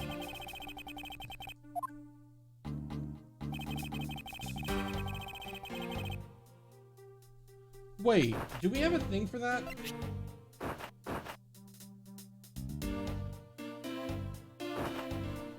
She wouldn't have known about the safe at that point, right? She wouldn't have known about the safe to go after the safe. Objection! Duh. I'm overthinking it, which is going to happen a lot. Do you wish to continue insisting that Miss Bird was set on stealing something? Why not? It's the truth after all. And it was by your logic that we came to this whole thievery conclusion anyways. Dude, I know that I want to say like I know my parents were probably going to try to get the Johnson & Johnson, but like the fact that they basically are telling people, "Hey, don't give out the Johnson & Johnson vaccine anymore, for at least for a little bit while we figure out what the fuck is going on with this blood clotting." Investigating series are a bit more obvious, relatively speaking. That's fine. Good to think about that, I guess, because I was definitely overthinking that answer. You may be, or that may be, but you must also be aware of the fact that the safe is a secret safe, the existence of which is only privy to prosecutors. Ah! I find it a little hard to believe that a hidden safe was part of her cunning plan. But she could have found it by accident while she was turning everything else upside down. I highly doubt that. I'd say the culprit knew exactly what they were looking for. After all, only the bookshelf and the safe were targeted. Yeah. Oh, is that like chocolate gold? Is that like tin wrapped, like gold colored tin wrapped around chocolate? Is that what's happening here? I mean, that's the thing that's happened in Ace Attorney games multiple times to me, where I'm like, okay, I mean, it is either I am not thinking about the logic they want me to think about, or I have jumped the logic track a couple of steps and I've just forgotten where I'm supposed to be, and I'm thinking too far ahead. Like I need to ramp myself up to the point that they want me to get to, but I'm all the way over here, and that's not good because I need to fall back to the next jump they're trying to get me to make. Yeah, even I didn't know about that safe, pal. And that means there's no way Maggie could have known about it either. Then, are you proposing and the killer is a prosecutor. Interesting conclusion. That's definitely looking more and more probable. What's wrong, prosecutor? Do you have a different suspect in mind now? Curses. What? Why? What made you? What's with the angry face all of a sudden, buddy?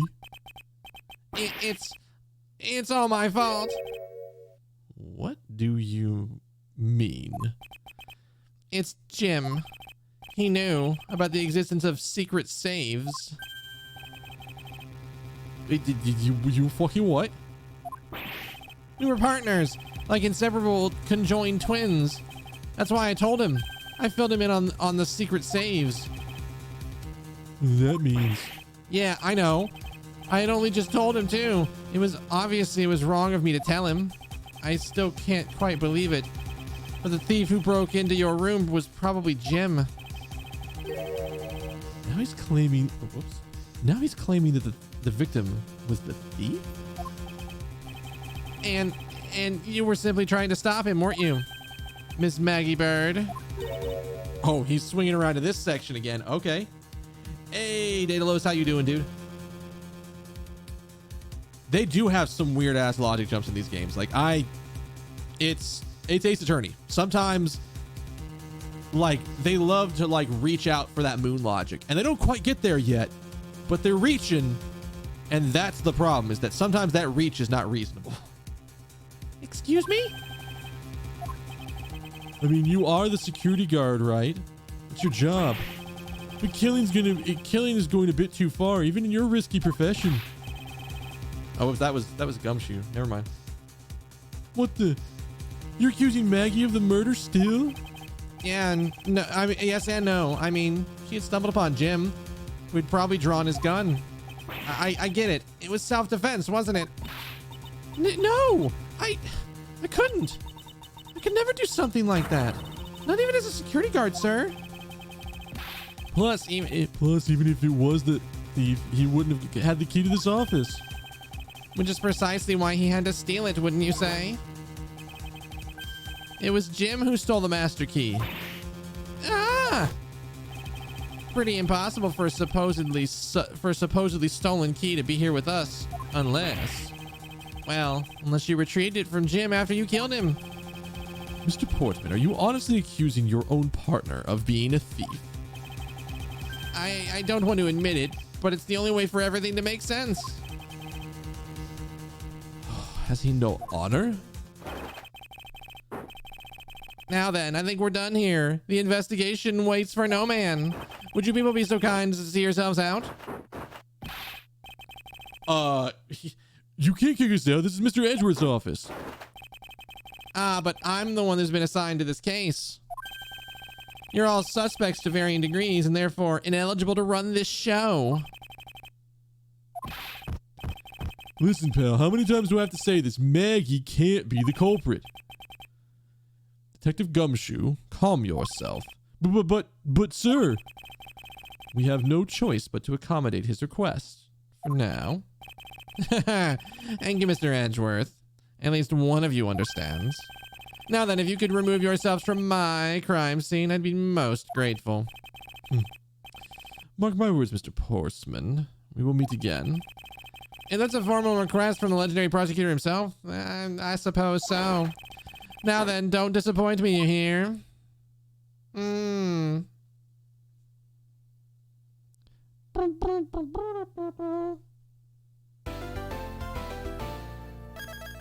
Oh, okay. There's a little bit of a different jingles. There is that DS saving time. March 14th, 4:18 a.m. Prosecutor's building, 12th floor hallway. What's with that prosecutor? I can't believe how rude he was. It was unbelievable. Please maintain your professionalism, detective. I'm gonna find some real solid evidence proving Maggie's innocence. You'll see, sir. We've been kicked out of the crime scene, sir. True. So what now? Looks like my life has fallen into yet another gigantic ditch. Do not despair, Miss Bird. We can overcome this as well. There are many other places and things we should be looking into anyway. Anyways, really? Really, sir? For example, this hallway. The linchpin of his argument with Miss Bird is related to the master key. In this case, the hallway is the perfect place to look for more information regarding a certain mystery surrounding my door. We're investigating already.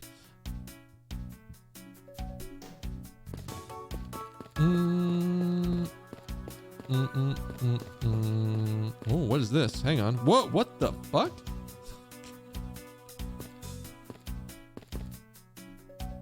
Come on. There we go. What's a basketball doing here? It's Mr. Portman's prized possession, sir. He also plays soccer, dodgeball, and even tennis. Not a single one of those sports suitable to be played in a hallway. Tennis, maybe. I mean, like this hallway is like, at best, tennis. The upper forensic scientist, obviously, he's trying to tamper with the evidence. My brain, like, tried to just tell me, yes, when the window went down. When the window went down, I was like, this, like, I wasn't directly looking at the screen. I was like, does Edgeworth have the ball in his hands? What the fuck? That tech.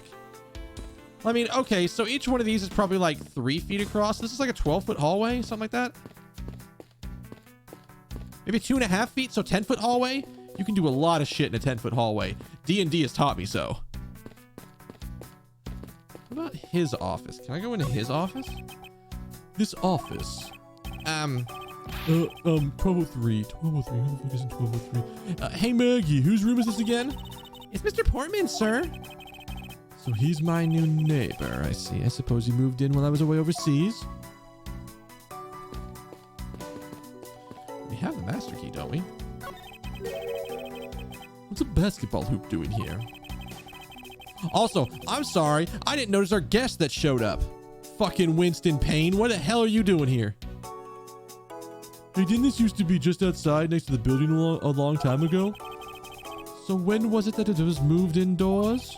I don't remember exactly, but I saw one of the officers drag it up here recently. Drag it? I heard it wouldn't fit in the elevator, so the poor guy had to bring it himself. All the way up to the 12th floor? Poor bastard. Is everything all right? Yes, sir. If you must know, I weighed myself this morning and I'm finally at 154 pounds. This motherfucker and his weight. I am trying to lose weight, and it shit's hard. Congratulations, but I was asking about the hallway and this room. Oh, everything's okay, sir. A word of advice. Stay focused, or you may start to lose even more weight. Wow. You're gonna do so bad, you're gonna lose your job and starve. Looks like you're in quite the pinch, Mr. Edgeworth. To be sure. Murder within the walls of the prosecutor's office is no trifling matter. You must find, apprehend, and punish the killer accordingly post haste. Sounds like a messy case you've got on your hands. If you ever feel lost or need some advice, my door is always open. How gracious. I will keep your offer in mind. Who's this guy again? I haven't seen him around. The sanity check. I guess we can talk to Maggie. I was wondering if I may speak to you for a bit concerning this case. I've always been a big fan of the courtroom, but this is like a dream where I'm being cross-examined by the Miles Edgeworth. I can't let this chance pass me by. I must remember to ask her about the master key. I should jog her memory by showing her my notes to her through the present button. Have you ever met the victim before? Well, I've seen him a couple times before when I had to go to Mr. Portman's office. Mr. Faith was always playing basketball with Mr. Portsman, sir. That sounds like fun. Just once I'd have loved to have played with them. It sounds fun, but the only person ever taking shots was Mr. Portman. All Mr. Faith did was passing the ball, sir. Oh. On second thought, I don't think I'd have fit in at all with them that well. Yeah, he actually, he actually is good at his job if he's a little, if not just like a little clumsy about it. And I mean, you even got to see that a little bit in like Ace Attorney. Which one was the third one? That was Trials. Was it Justice for All? What was the third Ace Attorney? No. Shit. I'm blanking. Is it Justice for All or is it? I think it's Trials and Tribulations is the third game, right? Yeah, Trials and Tribulations is the third game. You get to see him being relatively competent at stuff in the third game. So he is competent. It's just you get to see it a lot more in this game, which is good.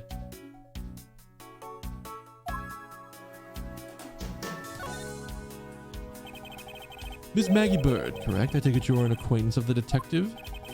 She was under my supervision back when she was still on the force, sir. One day she got caught up in a murder and things started to go downhill, so she quit.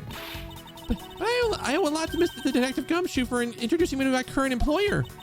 Or so I thought until a few hours ago. Right before I was about to clock out for the night. You got caught up in a whirlwind of this... of a case. Again, correct? Don't worry. My whole life has been nothing but a whirlwind of bad luck and failures.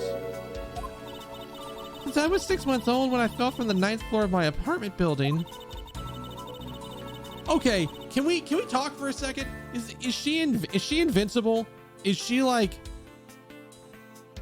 Is she Bruce Willis in that one movie where she just can't be killed? Like, I would say yes, it is bad luck that you fell out of, like, at 6 months old, you fell out of the 9th story window. But it's also like incredibly good luck that you just didn't die. So like, what the fuck? Oh, yeah. A lot of the other cops are just kind of there. And they're only good at their jobs whenever they need to be. Gumshoe seems like he's okay at his job. I've been hit by all sorts of vehicles, gotten sick from all sorts of food, failed at almost every test I've taken, experienced almost every kind of disaster. And I even managed to be named a criminal just when I become security guard. That's a lot to go through in one lifetime. I know, and just when I thought I was finally found my happiness, I wind up getting you and Mr. Detective Gumshoe involved in a bad luck case again. Like Larry, except he doesn't actively make everything worse. Larry can just and just go. He can, like, again, if something smells, it's probably the butts. The 9-story thing is impossible. He has horrid luck but manages to live. That just means she might not have good, maybe it's not good luck, she's got like a fucking high con score. So she can just take a ton of punishment and it doesn't take her down. You don't need to worry about you don't need to worry about me, Miss Bird. Nor do you need to worry about yourself. I will solve this case and prove your innocence. All I ask in return is for your cooperation. Yes, Mr. Hedgeworth, you can count on me. I'll do all I can to help. All right, so let's present something to her. Let's talk about this master key a little bit more. So when did you discover that the master key was missing? By the time I realized it, I think it was around 1 a.m., sir. And I noticed it was back at around 2:30 a.m. It was just sitting there on the ledge where the security room's reception window is. But I'm sure that between those two times, it was not just gone, but stolen, sir. Ooh, logic-y bits. I like me logic-y bits. Why is such an important key item stored in such an insecure place? Ah, it's not like that, sir.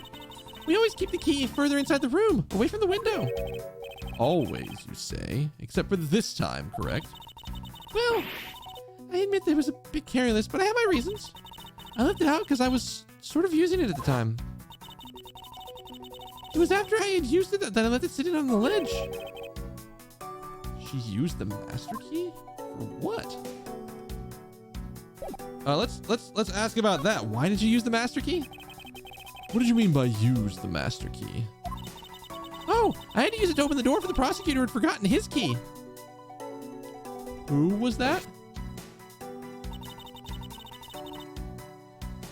I mean, who was that?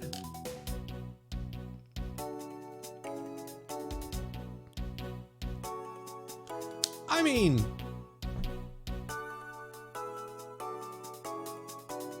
That's still a rough fall no matter what it is. It's like you survive, but you're fucked. But still, 50% survival rate is not a good survival rate on anything. But yeah, I get what you're saying. I mean, it's my job as a security guard, right? Ah! What is it? That's right. I just remembered. The prosecutor who forgot his key. It was Mr. Portsman, sir. What? Please tell me more, Miss Bird, quickly. Still gonna fuck you up regardless. Oh, yeah. It was around 12 a.m. Mr. Portman had forgotten his office key, so he came down to security, sir. And that's when you loaned him the master key? No way! It's against regulation to loan the master key out to anyone! I walked with Mr. Portman to his office and opened the door for him personally, sir. A good security guard. Good security practices. And then what happened after that? Well, he called for me to come close up his office as he was leaving to go home. It was around 1:30 a.m., I think. So in summary, for the sake of one forgetful prosecutor, you used the master key twice tonight. Does this door happen to be still unlocked at the moment? Can you just go in? Oh, talk about suspicious. I doubt you can say that. You've never left your keys at home, detective? This calls for a thorough examination of Mr. Portman's door. Can we do any logic jumps? Can we do anything like that?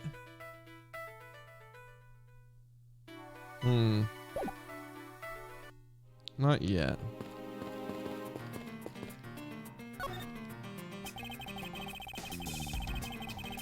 She just said she locked it, yeah. I won't rest until I've inspected every suspicious looking nook and cranny. Oh wow, let's go full screen for this so y'all can see this. So my first thing is the keyhole. The door is locked tight. I bet the old card trick wouldn't work here, Mr. Edgeworth, huh? Whoops, this is the office of a high prosecutor detective. These doors would be pretty ineffective if an average cat burglar could get through them. So I guess that only a great cat burglar could get in. That's who our culprit must be. Might I advise you return that conclusion to whatever pawn shop you bought it from?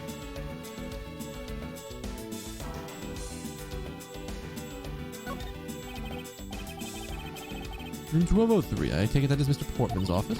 Yeah, you can't mistake it because of the basketball hoop, sir. Oh, that reminds me. Mr. Portman had actually run at room 1202 really badly. But since you were already occupying it, Mr. Edgeworth, we put him next door, sir. Ooh, shit.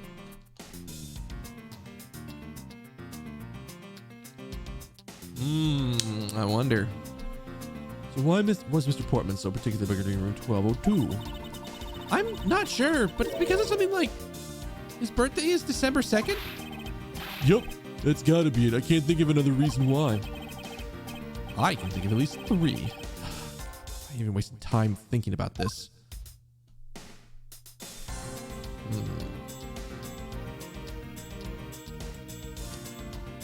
Let's take a look here.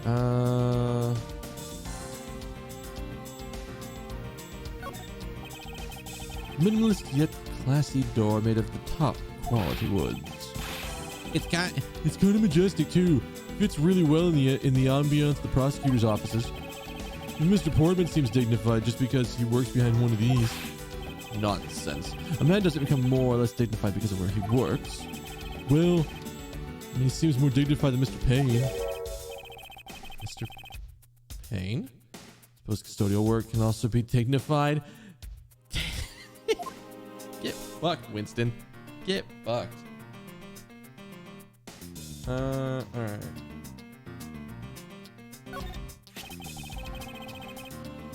It's Mr. Portman's personal basketball hoop. I can't believe you put something like this in the hallway of the prosecutor's office. But you know, This is pretty Oh, that might have been Edward saying that. Whoops. This is pretty useful, sir. I haven't gotten lost trying to get from your office since it's been here. How long have I still had the same office, and yet you are managing to get lost yet again? I don't think there's anything else I can examine here.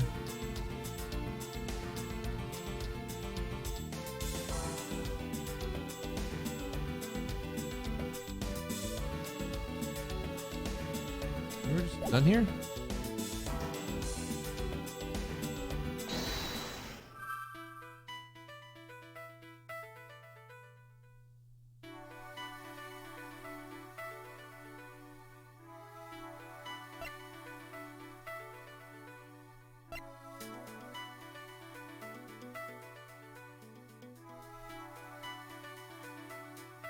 Wait, how did she relock it at the door if the...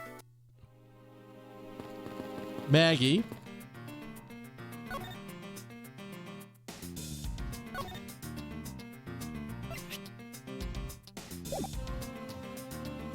Oh, I can't present that. I guess I gotta do a different way of doing this?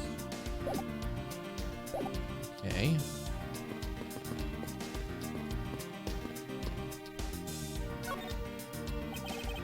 Oh, what's that?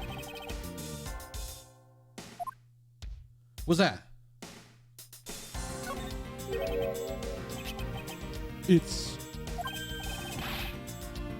Oh, isn't it the missing 0 series file, sir?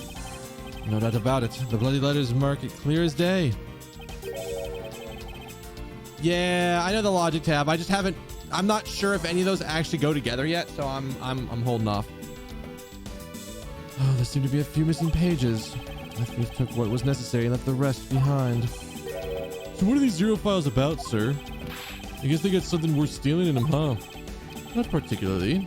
It's a collection of court case files. However, the cases within these files are not mine.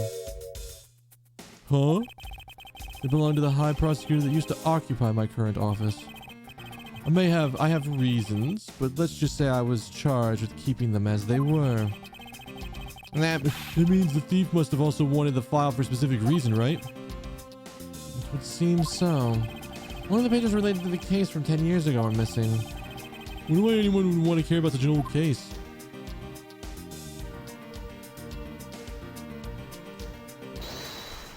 Do I have anything?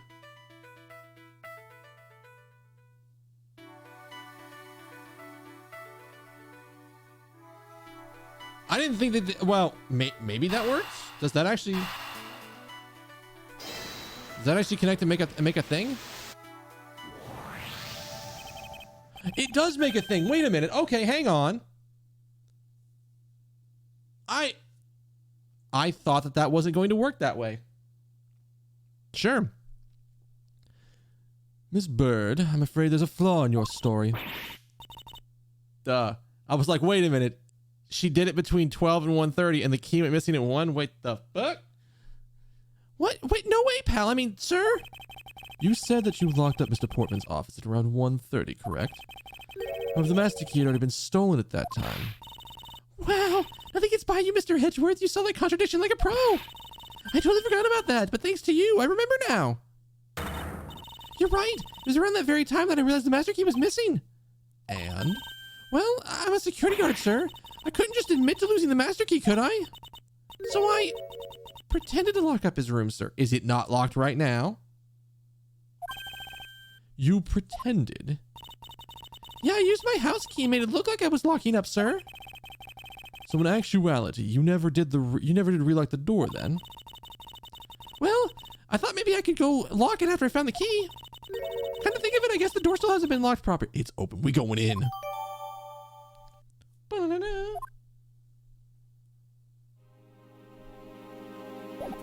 I thought for some reason I was like, ah, yes, I have to ask her about the key again. But I was like, wait, no, there's nothing there. And then I got distracted by other shit in the room. Can we just go in?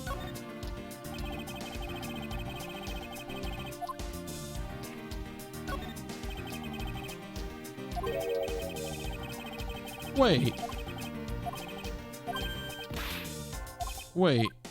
It's not. What the fuck? Hang on.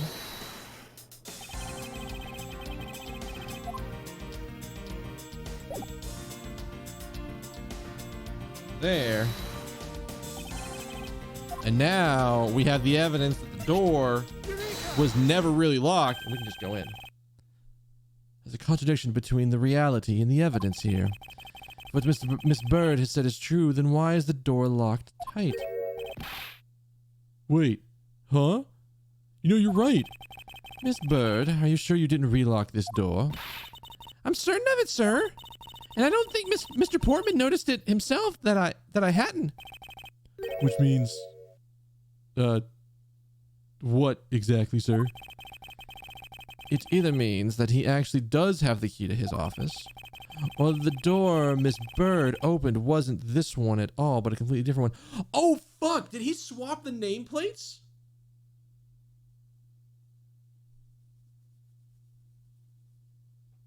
Wait, are we hitting a Danganronpa situation where the nameplates got swapped, so she opened 1203 even though it wasn't 1203? Ooh, I might be jumping ahead in logic, but I'm wondering. She opened a different door, but how can you prove that? There's an easy way. Wait.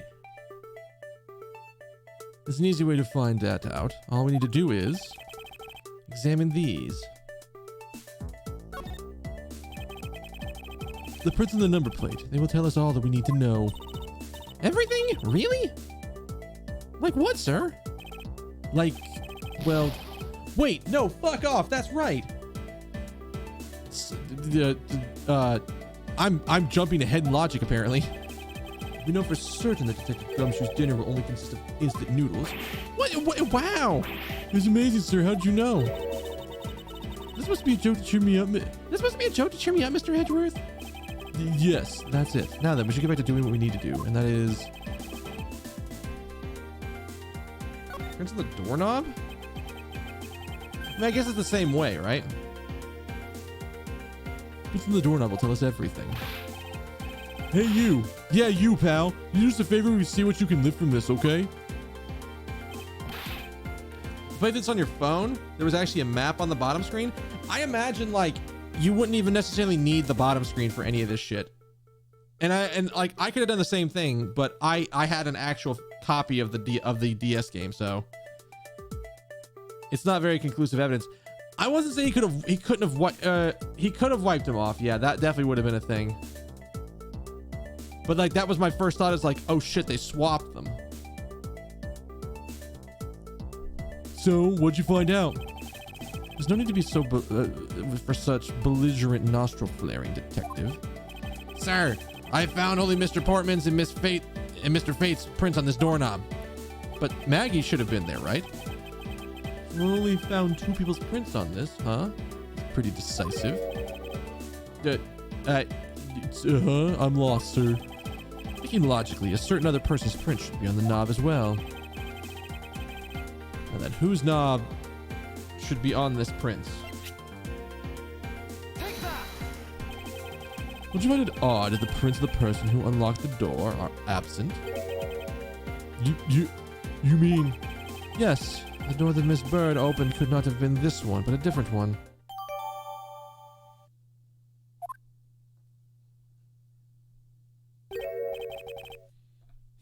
What have we here?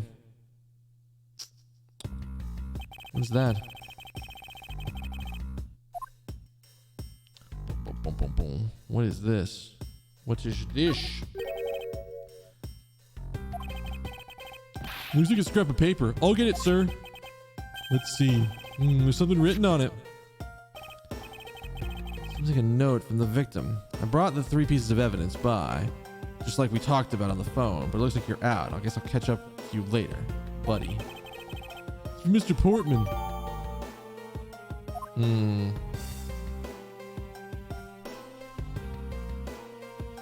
Yeah, this is the basketball. Is this basketball the property of Mr. Portsman? Yes, sir. He's always ready for a match. Basketball, soccer, dodgeball, tennis. Doesn't matter what sport it is, he's game. Although I think it'd be a little hard to play tennis out of this ball. This is the point. You should be focusing on, detective. You're right, sir. I know what I should be focusing on. Bad Mr. Portsman. Someone should teach him to clean up at his toys after he's done playing. Oh, shoot, what? I think we've reached the end of the conversation. Alright. There's not new logic, is there? No, nothing new yet.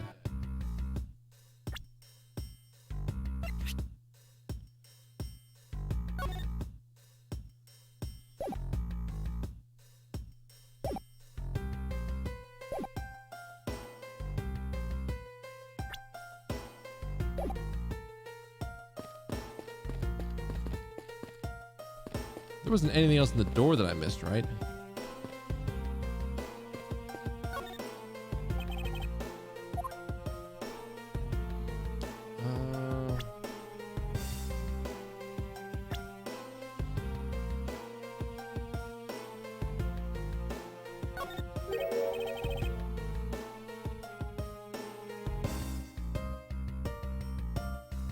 What's this? What are you looking at, sir? Oh, hey, how about a game? It's okay, detective. Oh, whoops. It's okay, detective. I just found the position of this hoop to be a little off. Oh, it is slightly off. Hey, you're right, sir. I guess it shifted a little bit when someone made a seriously sweet slam dunk. The position of the hoop is definitely natural. I'm gonna take note of this. Huh.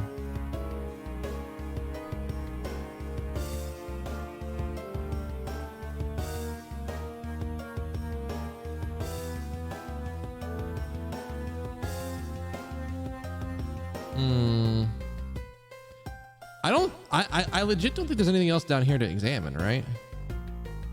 Maybe the door? Okay, so this is the same shit from investigating it from above.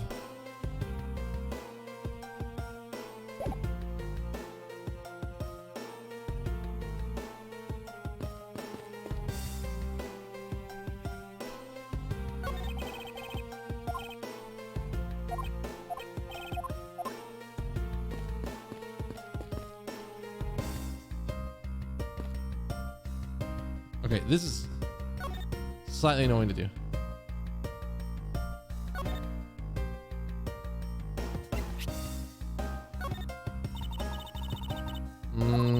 She doesn't know anything about this, huh?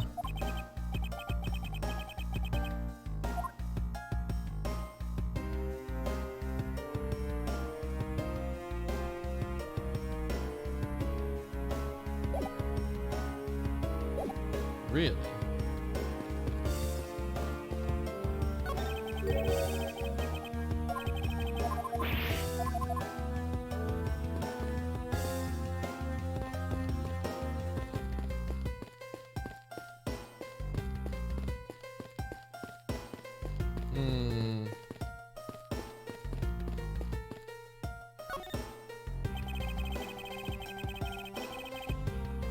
I've already checked this area, but it never hurts to check again. So that sounds like I've gotten something.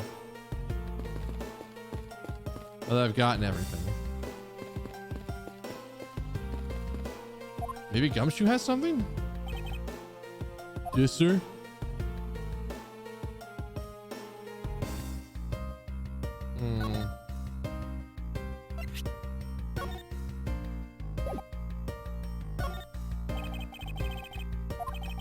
Damn. All right.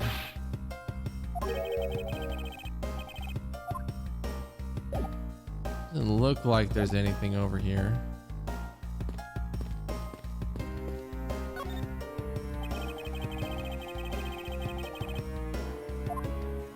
Oh. 002. These 4 numbers on the plate alone proclaim this to be my office. Whoops. Hey, these number plates slide right out, huh? You have to be able to take... remember what I was fucking talking about? You have to be able to take off the plate when a room becomes vacant, you know. Although, the idea is it can be so easily removed is kind of...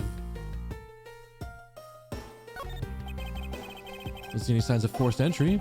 And according to the guard, no signs that the lock was picked either, sir. No sign, according to the guard, no signs that the lock was picked either, sir. Meaning the door really was opened with a key. Did you happen to ask if any prints were lifted from the doorknob? Apparently the doorknob's clean as a whistle. Wiped clean, they think. Oh, fuck. I had this. I keep forgetting to turn this thing off. Whoever the thief is, they did a good job of not leaving behind any clues. Oh, there it was. Thank you for the heal. The heal was going to be necessary. Looking around in this hallway actually paid off quite handsomely. Huh? How so, sir? In a variety of different ways. I think this time we had a little chat. The real culprit of this case. You know who the killer is? You know who the killer is? Wow, Mr. Edgeworth. As long as my logic is sound, then yes. Mastermind behind this murder is none other than Mr. Portsman. Ah! Mr. Portsman? I knew it. That's exactly what my logic sensors were telling me too. I suspected him from the very instant he accused Maggie of being the killer, sir. That's anything but logical. Lady and gentlemen, prepare yourselves. Come what may, the time to knock on truth's door. It's time to knock on truth's door. Yeah, they're basically your in-game hint.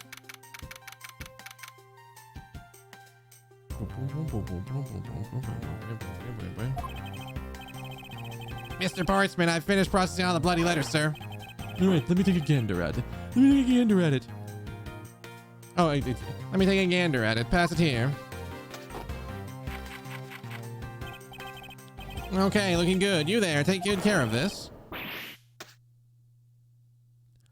Damn, got clocked in the face. Well, if it isn't Detective Gumshoe. End of the line. End of the line for you, Portsman. We got you now. Call off your dog, Edgeworth. Is this some kind of sick joke? It's no joke. We know, Mr. Jacques Portsman, that you are the guilty party in this case. You must be pretty upset getting chased out of your own room. I'd be mad too. So I guess you can stay if you promise to stay out of our way. You intend to hide your crime under the guise of prosecutor doing his job? I can see right through the unsightly paper-thin mask you wear upon your cowl. Who would have ever thought it would come to this?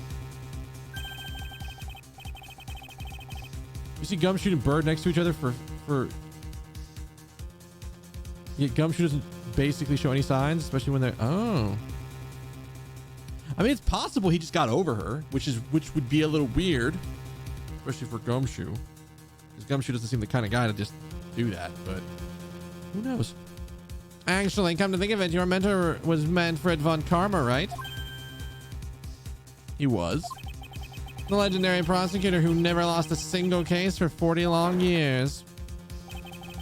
There's always this incessant chatter about forged evidence with that guy.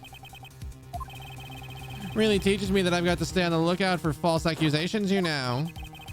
Are you done trying to play mind games with me? Because they won't work. The only thing you should be using that mouth of yours is explaining yourself. Although that, too, will only dig your hole deeper. Either way, the game is up. Well, aren't we full of ourselves, even though you have yet to prove anything? Bitch. I have no idea what sort of harebrained idea you have in mind. There's a mountain of evidence that points away from me being the culprit. Besides, how, may I ask, do you propose I unlocked your door and got in here? Look, I feel bad for doing this to you, but I've got work to do, so we're done here. Updated autopsy into next week. That's Edgeworth's level 3, is that he just it's like, you just see the updated report, it's like, updated autopsy report, instant death.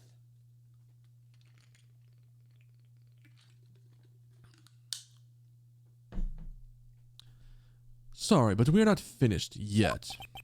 Boy, you're stubborn. I suppose you're basing your accusations on something? I'll show you what I'm basing my accusations on with evidence. All right, I think I know where we want to go, but I want to press everything first just in case. Hold it! My accusation is a harebrained idea, is it? You tell me. I'd say it is, after all. Oh, okay. We're just going straight into that. Hold it! Let's just see what he says. Oh, And what, pray tell, evidence are we talking about here? Jim was my partner, so you can say I had a motive for you can't say I had a motive for killing him. Who said anything about that being a motive? And that's it. That's not even an anthill, let alone a mountain. But it's more than enough, wouldn't you agree? I'd recommend that you review that word, what the word evidence means. It doesn't change the fact that the evidence doesn't point to me as the killer. Besides, how, may I ask, do you propose that I unlocked your door and got in here? Oh, whoops, that was not the right button. I want to press on everything, just in case. Unfortunately, I believe I already have shown how earlier. Your speculations mean nothing, as I still insist that I could not gain access to your room. What should I do now? Should I raise an objection? Sure. You claim to have had no way to open my door. However, is that really the honest truth? All right, I'll humor you. Go ahead, shoot. Very well. I propose that you use this to open my door. Take that! I believe you were able to open my office door with the master key, no less. Objection! Wait. Hold on for a second. I never laid a finger on the key, as you already know. Precisely. You were able to open my door without lifting a single finger. Well, maybe you did, but only to direct. Mm. That's right. You used your finger to direct this person to open my door with the key. Maggie! Take that! You had asked. I really need to change my passwords because I now know when midnight kicks in, because that's when I get the next email from my IT. This one is, I have 3 days to do it, so I'll probably do it. I might even do it tomorrow, just so I can stop getting the damn emails about it. You would ask Miss Bird to open the door, open your own office door for you, yes? Yeah, I kind of forgot my key at home. Happens a bit too often for my taste, you know. But the room you had Miss Bird open at the time was not your own, was it? Hey, good. I'm glad to see that. Headaches are terrible. It's so hard to function with a headache. Anybody who can be like, yeah, I've got a headache and I'm sort of functioning okay, you are a wizard. I don't know how you've done this. What? You have quite the imagination. But why don't we ask the girl herself whose door she opened, shall we? I'm certain it was Mr. Portman's door, sir. I checked the number plate to make sure I was opening the right door, sir. See, Miss Bird's story backs up mine. Yet, what if you had misled her to fool her into thinking what you wanted? How do you suppose I did that? By switching the number plates on our doors, for example. Give me that chapter 1 Danganronpa goodness. That's right. They do set up pretty easily. Furthermore, you used one other thing to give a very strong impression. That the door she was opening was yours and not in fact mine. He moved the fucking basketball hoop. Oh shit, I didn't even consider that. What was it that Mr. Portman used to make Miss Bird think the room was his? Do I have a thing for that? You bet your ass I do. What? The basketball hoop, sir? It's quite a peculiar fixture in any hallway, let alone the hallway in this building, which is why it left an unusually strong impression on you. It's an object perfectly suited to sit just outside the office of a peculiar prosecutor. That's very true, sir.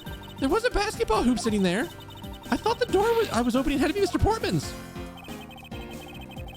There are signs that the hoop has been moved. This is in front of my office, to be sure. I see. So that's how you throw suspicion on people. Thanks for the tip. But I think your conjecture's a little off the racetrack. It's all coming up Edgeworth. Now you're just spouting nonsense. I had the girl open my office door, After that, I was in my room the entire time. You don't have a single reason to suspect me. Oh, is this where the door having none of her prints on it comes in? So he intends to claim innocence until the end, does he? I'm as pure and innocent as my jacket. So you've got a shit jacket and you're as pure and innocent as shit, huh? And Miss Bird is dirty and guilty as the jacket she wears. Her jacket is not dirty. Wow. How rude. My jacket is not dirty. I'll have you know I washed it yesterday. Please calm down, for I intend to show who is the one truly covered in slime here. I know exactly where we're going with this, but we're going to press just in case. Hold it. Nonsense, you say? Yes, because I'm telling the truth here. His hair, I will admit, my hair is starting to do shit like that too. Not like go up, but like go out. Like my hair being as long as it is, I do not normally have my hair this long. I just haven't had a haircut in like a little over a year now. I think it was mid-February that I got a haircut last time in 2020, because that was right before I went to PAX, and then that was right before a friend's wedding. So, my hair just does that shit. My hair is very wavy in the back, and that is an effect of my dad. My dad has very naturally wavy curly hair, so it does that shit when it gets long enough. And I normally don't even let it get this long. Normally, like, once it's like just barely like on the back of my neck, I'm like, you know what? That's it. Nope, go get a haircut. But I haven't gotten a haircut. And I've told myself, and I told my parents this because I've been pissed at them for it. Because my mom kept bringing up, why don't you get a haircut? Why don't you get a haircut? I don't work in a position in my normal job, my day job, where I need to have a haircut on any form of regular basis. Like the only people who see me are my coworkers. And as long as my hair is like washed and relatively combed, I don't care. You could pull off an Asian Matt Ungard. I could see it. Okay. I mean, what? Like what? My hair, how deep does it go? Like, if my hair goes down, like straight down, it's like in front of my eyes, but I don't have enough of it at that length to do that. So I can't get away with that shit. Hell no. Hold it. Using the master key, of course. Sure. You have a problem with that? That is what the master key is for, right? Perhaps we should place it in an elaborate... we should place it in some elaborate labyrinth for people like you. Hold it. Yeah, like I like that was okay. So I got sidetracked, but my plan once I was fully vaccinated was to get a haircut, and part of that logic of that decision came out of my mom would constantly ask me when I'm getting a haircut, and eventually I just told her it's like when I can be vaccinated, when I can be fully vaccinated, I will go get a haircut. I'm not even sure that's going to be true anymore, mainly because I don't want to. I kind of don't want to tell my parents I got vaccinated because they're already kind of wary about it, and I want them to want to get one before I even come up to the point of being like, yeah, I've already got one. So we're working on it. We're slowly working on them, but I'm hoping I can get them a vaccine soon-ish. What were you doing in your office? I was doing my usual training regimen. Training regimen? Were you going through your law books from start to finish? Mainly batting practice with some weights. Oh, and I jog when I get the chance. Wow, you must be the buffest prosecutor we have. With the Weakest legal muscles, it would seem. I was doing my usual workout, so. No, my parents are absolutely the kind of people who are vaccine hesitant. borderline on fucking on anti-vaccine. Which I honestly wouldn't be surprised if at least my mom came out and said she's anti-vax, which would fucking suck, because I don't want to have to yell at her ass for being dumb. But my mom at least has a, to me, relatively valid reason for not wanting to take the vaccines right away, especially because they weren't, we didn't have really the time to just do lengthy testing on them. She takes medicine for her arthritis that it does some shit to her immune system that I don't think I quite understand exactly what it does. It fucks it up and it makes it very weird. I think her version of arthritis is actually like the body attacking her joints, like the immune system attacking her joints, so it kind of reduces her immune system. So if she takes a vaccine that's supposed to train her immune system when her immune system's already weakened, that's kind of weird. So I understand the logic. I understand of like, all right, that's a thing. Rheumatoid arthritis. That is it. Yes. That is the exact condition my mom has. She has rheumatoid arthritis. I was trying to remember the name of it. So she's on meds for that shit, which is like, yeah. So my mom, to me, it's like, okay, if you're like on this meds that's fucking with your immune system, and then you're like, I don't know if I wanted to get a vaccine that's going to cause my immune system to freak out for a little bit. I can kind of get that. And at the same time, get a goddamn vaccine. So I'm not pushing on it too hard, but I'm also not telling them I got vaccinated as an excuse for that. It's to be like, oh, you're vaccinated, you can just come home now. No, that's not how this works. Not how any of this works. So we're dealing with that. Hold it. God, I keep fucking touching that cable. What I ought to get is I had to get a different cable that has like an angle connector for the, like a right angle for the 3.5mm jack. So that way I can just have it going out to the side and then it's not hanging down off of it. Maybe I might look into that. I don't think I need a lot of extra cables right now, but I mean, I guess I could just swap this cable and the other cable so it's the other way.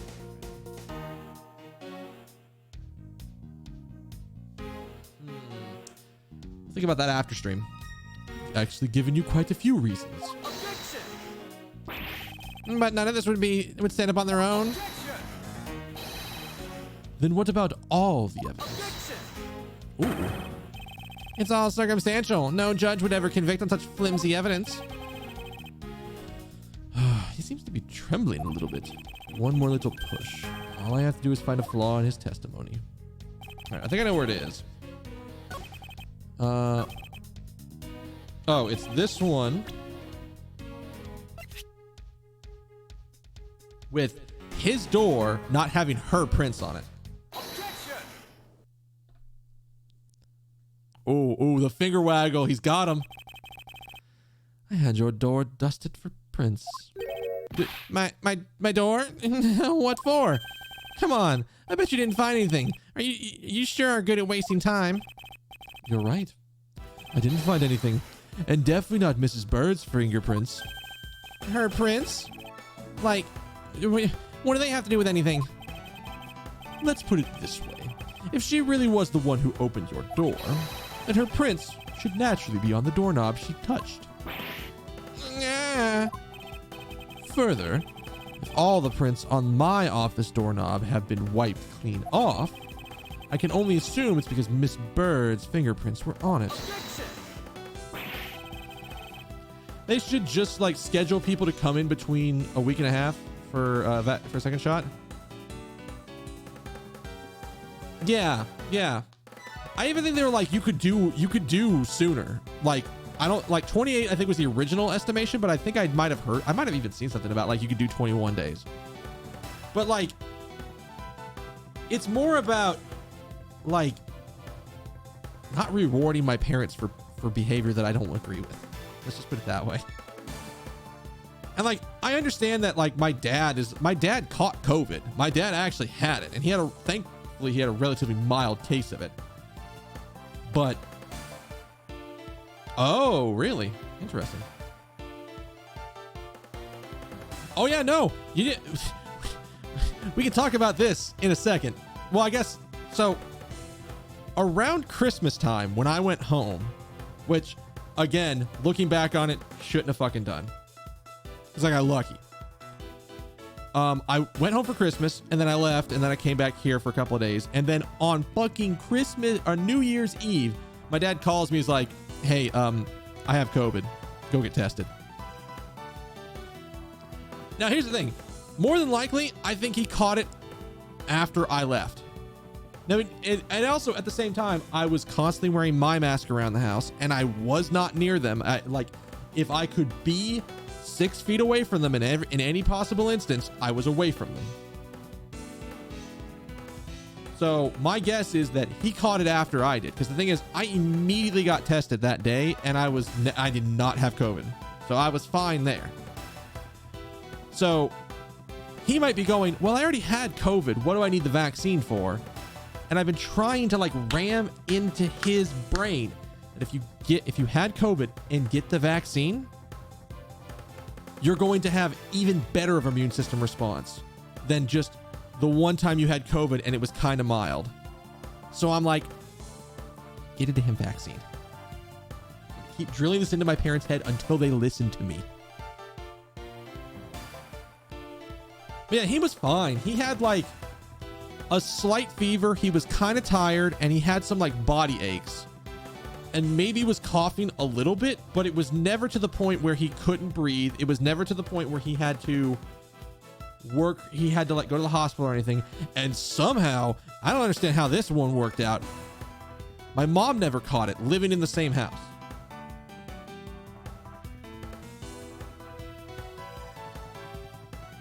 So I don't know how my mom never caught it because she got tested, not necessarily like right away, but relatively close to when my dad got it. And I kept telling her, go get a test. And she didn't. Or I think she did, but it took her a little bit. And she came back negative, which I was like, well, thank fucking God that she somehow didn't get it. Because I was pissed. I was pissed that day because I'm like, I went home against my better judgment and now I have to get a fucking COVID test. I don't know what she did.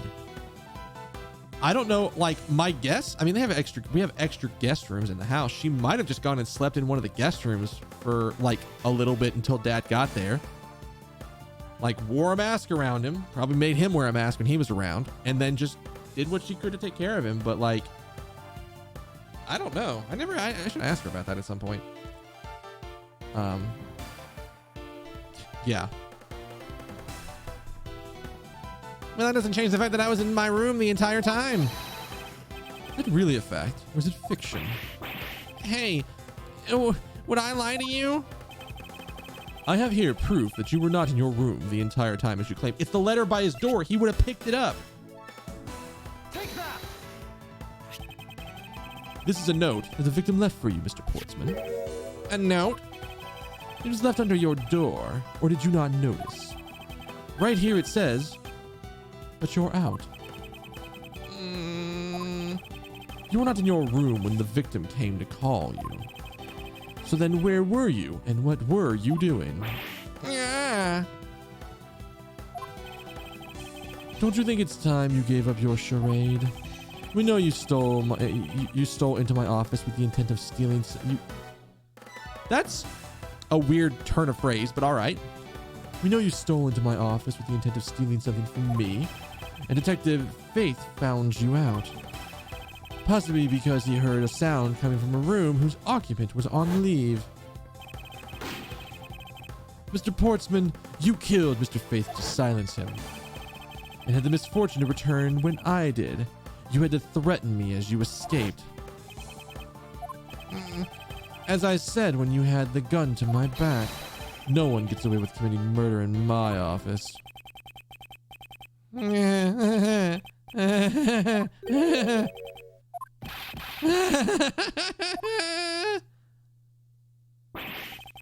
just what's so funny, pal? Well, That stiff look of seriousness on this office's finest prosecutor, as he makes a huge mistake in accusing me, is simply too much to bear. There's just nothing else like it in the world. Mr. Edwards just explained it all. He even backed it up. You're the murderer. Stop trying to be slippery and just admit to the crime already. As I said earlier, it's all circumstantial, so full of conjecture. You say you checked my doorknob for prints? Well, I can readily confess that I wiped that doorknob down. When? When? I mean, I'm a little obsessive compulsive, you see. I didn't want to touch a doorknob that you had touched, which is why I wiped the doorknob down as soon as I could after you opened the door. Then that causes so many issues. There's so many things wrong with that statement.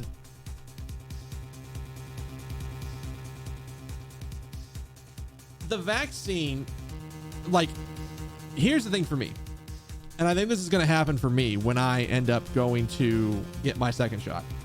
From what everybody's told me is if you get one of the 2-shot ones, the second shot you get is gonna kick you in the teeth. It's gonna be whatever you had for the first shot, but it's gonna be a little bit rougher.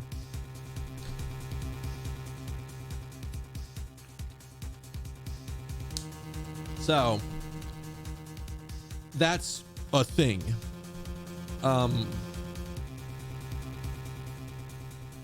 But I don't know how that goes for people who have already had it.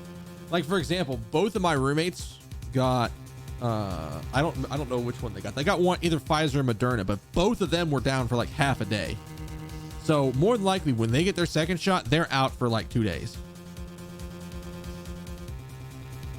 Yeah. That's the thing that I heard. Is that if you had COVID already, your first shot's kind of bad. And I mean, theirs wasn't too bad. Theirs was just, I feel kind of crappy for like half a day, and they were fine. They basically rested up and they were good. I don't think they've had COVID. If anything, I am the person that leaves the apartment the most out of all of us. So if anything, I should have been the one that got hit. But that's an entirely different story.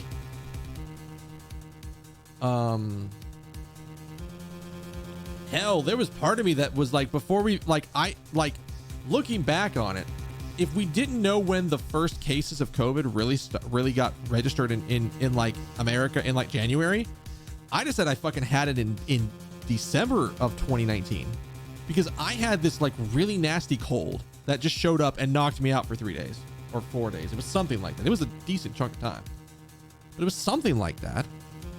So yeah, my parents are gonna be fine. I just need to like get them over this like weird trust issues on vaccine shit.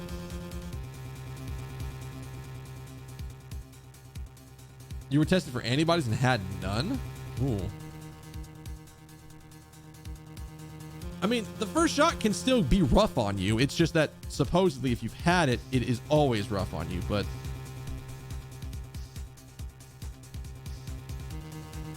yeah, that would make sense to me. I get that. That would make sense, I think.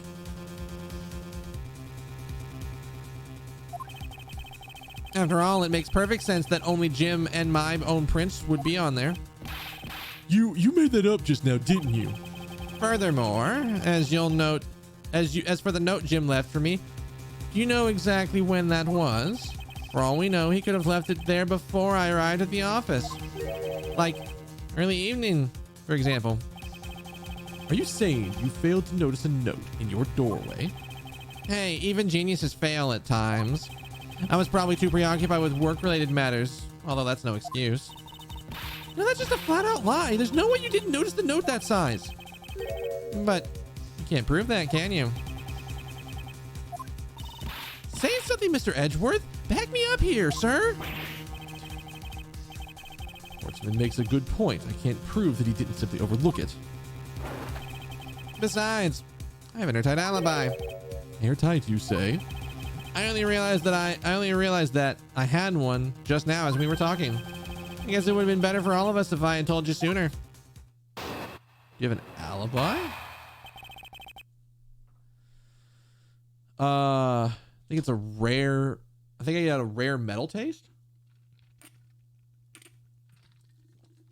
So that symptom is like anytime I've ever had an upper respiratory infection, that like metallic-y taste in my mouth is like the instant first sign that I'm about to get sick.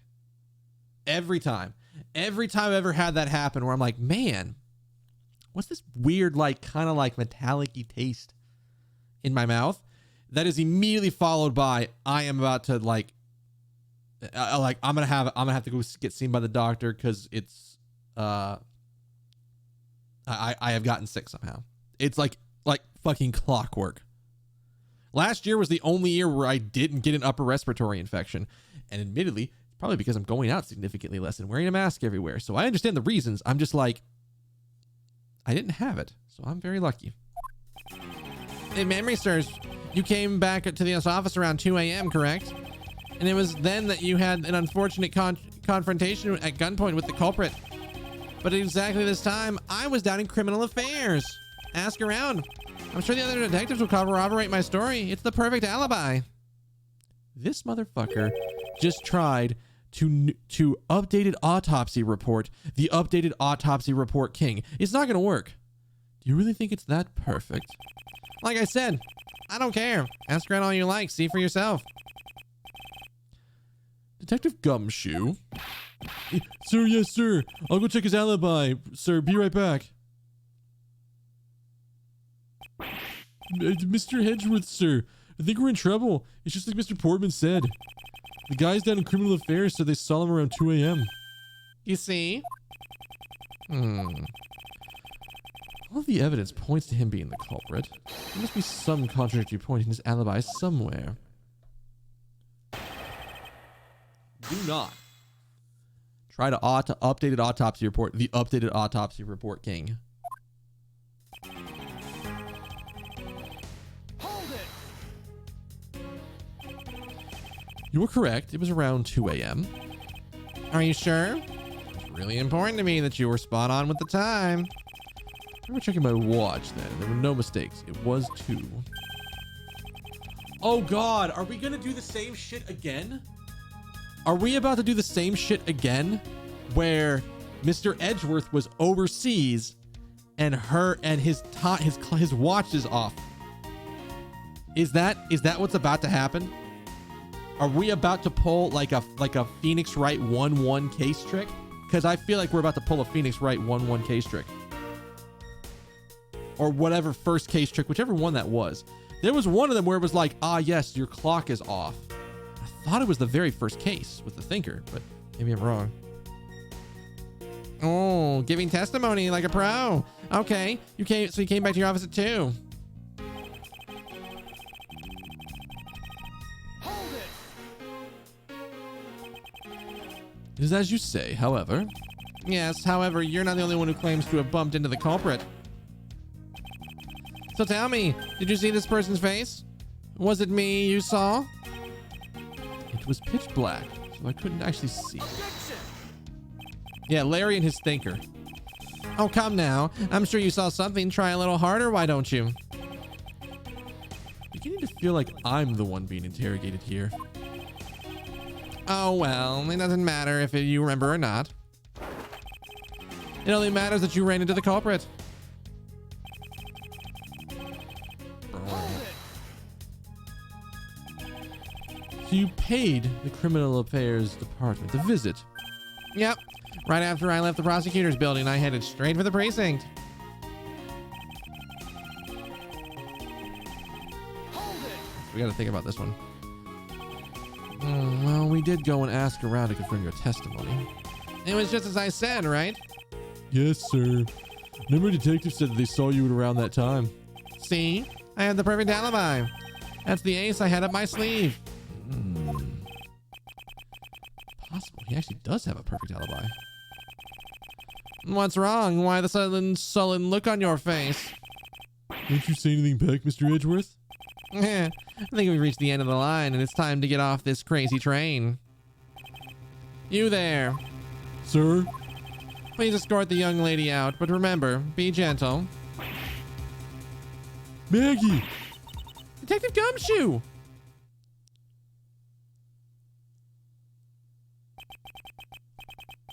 Is there nothing I can do? There must be a way to turn the situation around. I had a clue. Did I miss something that can help me cast doubt on his alibi? A logic thing? I need to calmly think this through one more time, and with logic.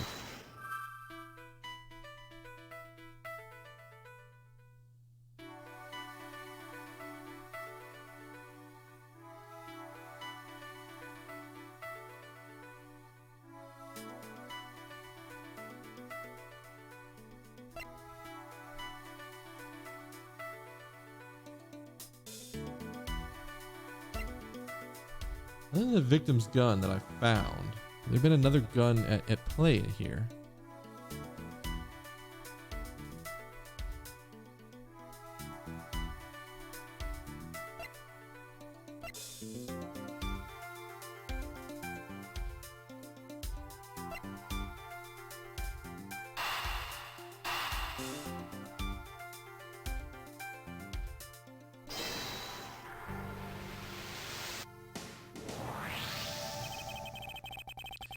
There were 2 bullets left at the scene of the crime.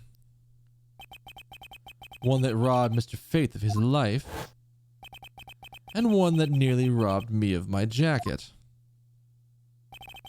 However, the murder weapon only shows the sign of being fired once, meaning that it's entirely possible there's a second gun used in my office tonight. But seeing as how the killer had to steal Mr. Faith's gun, I doubt the killer had another gun up their sleeve. Therefore, the second gun could have been a property of an entirely different person, which could mean there was another person who paid a visit to my office tonight.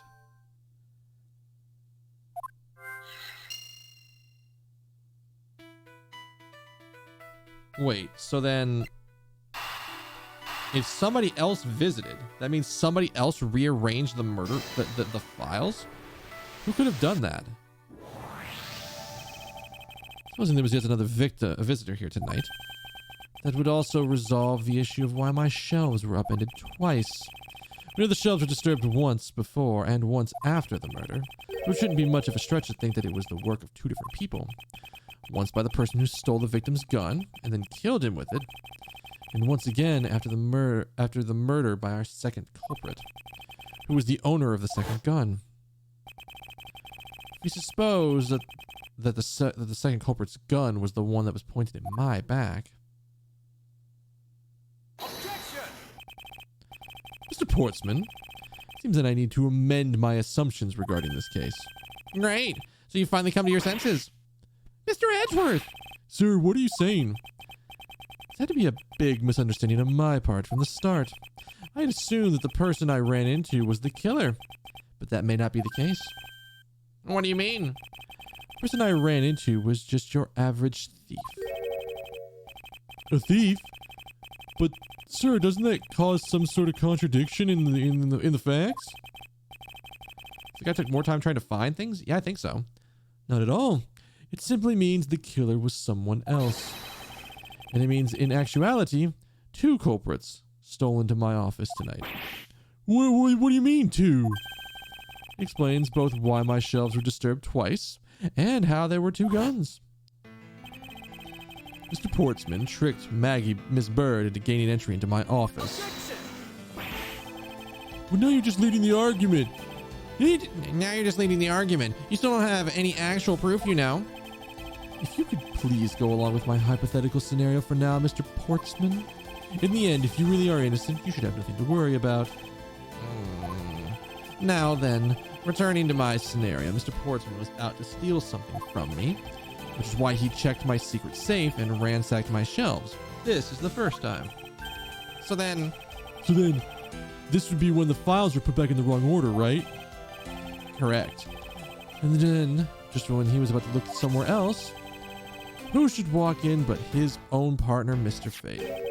Why did Mr. Faith come into your room, sir? He had business with Mr. Portsman, which is why he was in the area. But that's when he noticed sound coming from my office, would be my guess. Oh, because you were supposed to be away, right? And that he must have thought it was odd, so he came in to check out the office. Correct. As a detective, that was the right thing to do. But when he came in, he found his own partner standing there. Because it was Mr. Portman, Mr. Faith probably let his guard down. And Mr. Portman was not so merciful as to leave him alive.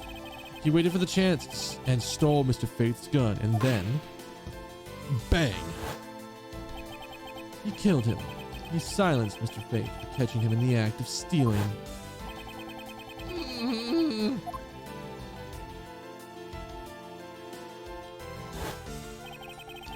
This was the moment in which the first shot was fired, and the one that landed in my files.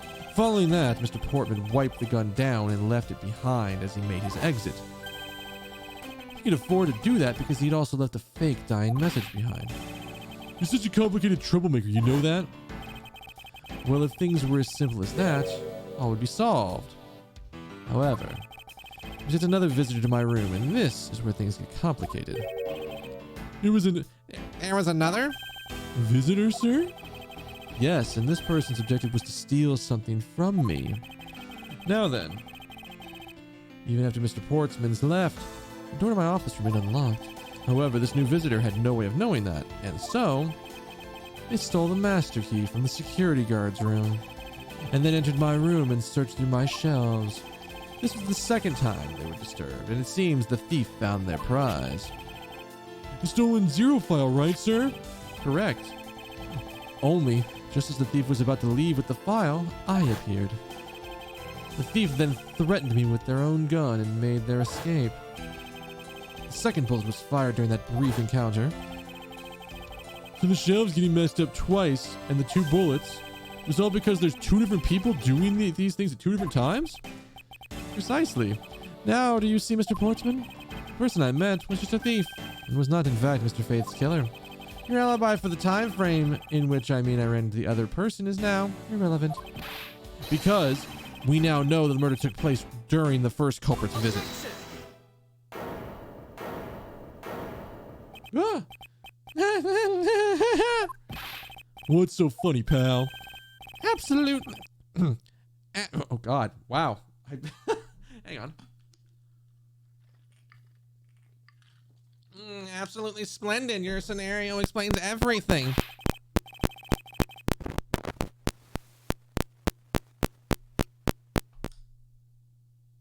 The fuck? We cool?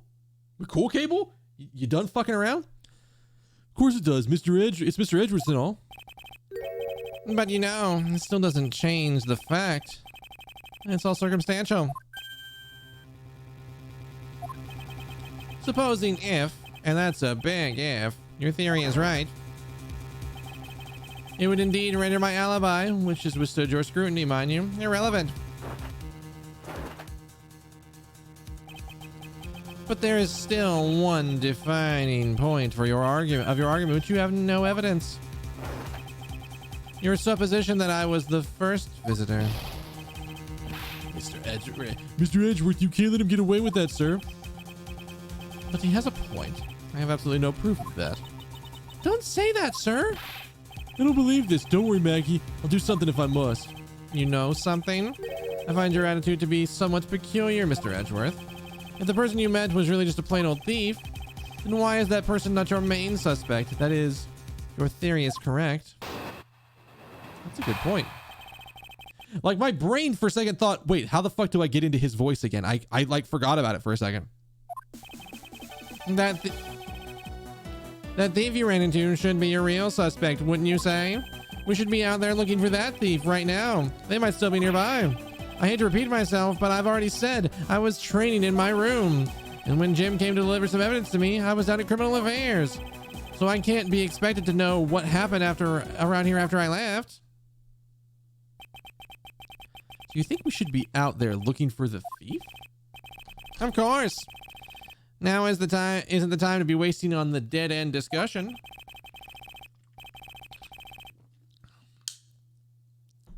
I don't think it's all dead end. I find your alibi to be fascinating. Let's continue where we left off, shall we? I know he's lying. I know he was here at the scene of the crime. I have to find a way to prove it.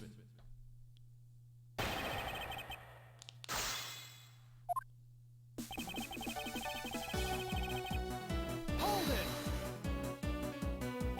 Actually, no. I wouldn't know that.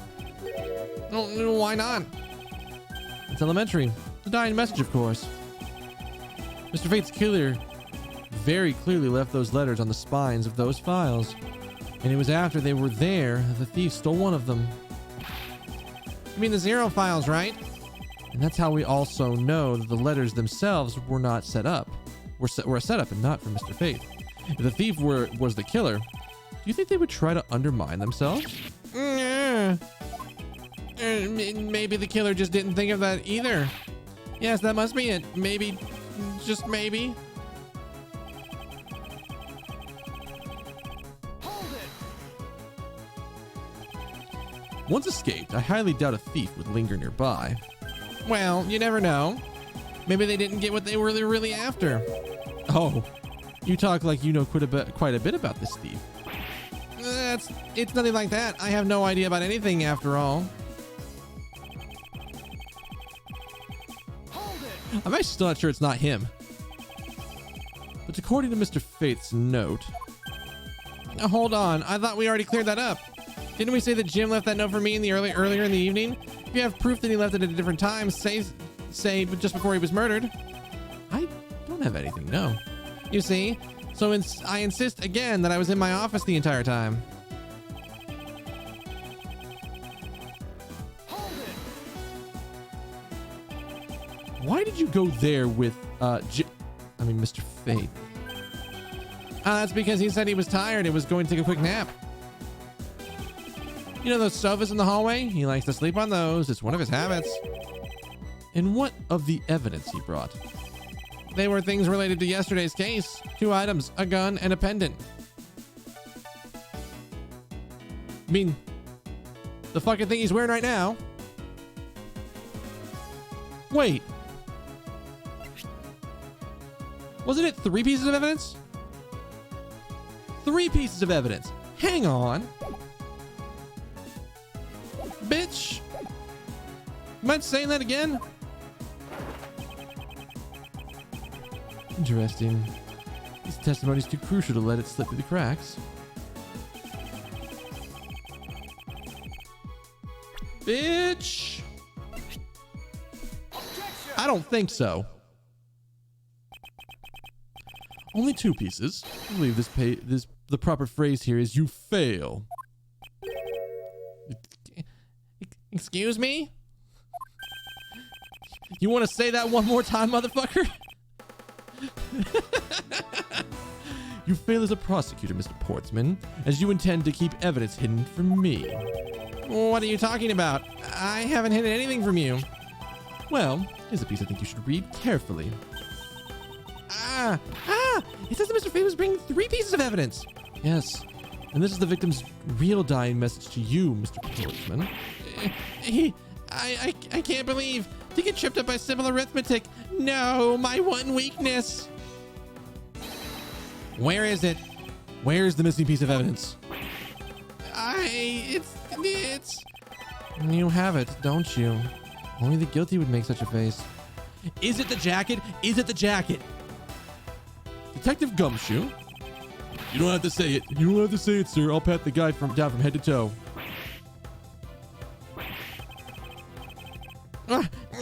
Don't come any closer. I'm warning you. This is all part of the investigation, pal. So don't even think about stopping me. No. Hey, what's this? He had it on him, sir. Oh, I really wanted it to be the day. I really wanted it to be the jacket. The fucking thing he's been flaunting in our faces the entire time. Despite what you say, it would appear you have something to hide. But why would he hide something like that? The one reason anyone would hide evidence of this caliber, because it would unequivocally point to that person himself as the real killer. Let's examine this videotape in a little more detail. for the section of the tape that will drive the last nail in the coffin. Oh, okay. Big screen. Yeah, so y'all can see. What is this? KG6 incident. That's a police case. That's a police case number, sir. Does that mean this video is evidence from that case? Interesting. However, what's recorded on this isn't what's important right now. Let's give the case a thorough once over. Oh God, is there blood on it? Oh, bitch! What is this? Oh, that's blood, isn't it? Yes, and I believe this is what the good prosecutor was trying to hide from us. KG8, not KG6. Close enough.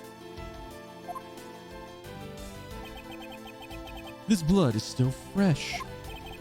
You mean this might be Detective Faith's blood? No, you got it all wrong. No amount of denial can save you. We have but to run a blood test to find the truth. You told us you had received evidence from the victim earlier. Now you will tell us when and how did the victim's blood find its way onto this video? Yeah, it's totally suspicious.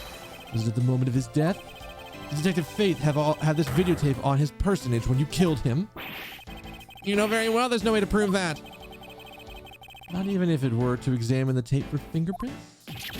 Yeah. If I had to take a guess, I'd say the only ones here would belong to you, the murderous you, and Mr. Fate. No, impossible.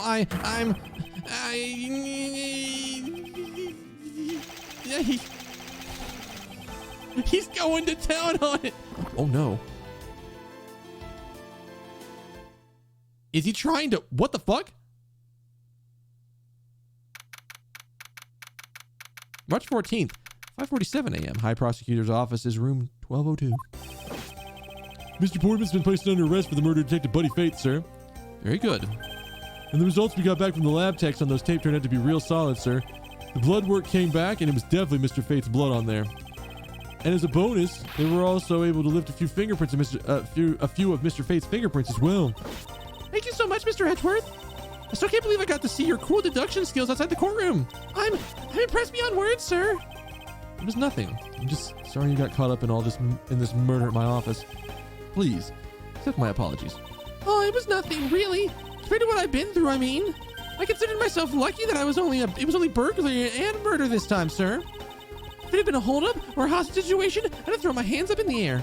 I think I'm finally rising up from the goddess of misfortune to just unlucky person.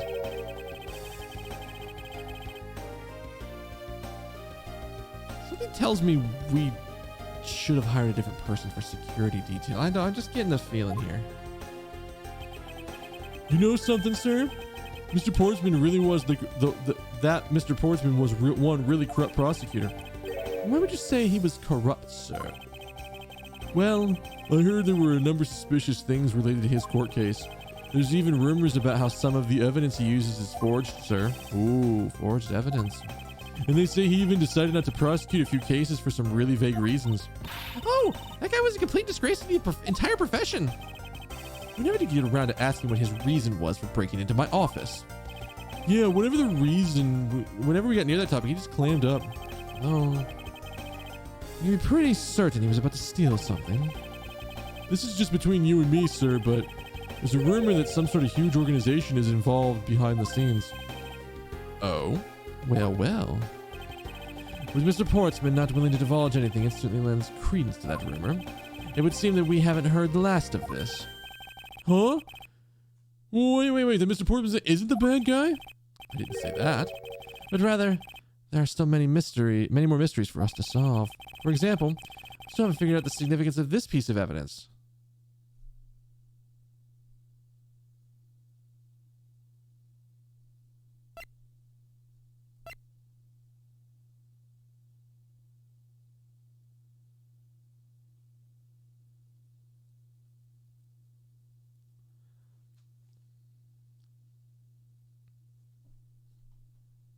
Okay, I'm legit gonna ask this because I want to know and I don't want to miss the little dialogue here.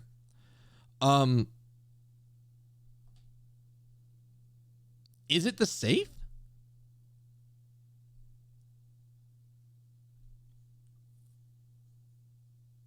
or the missing file?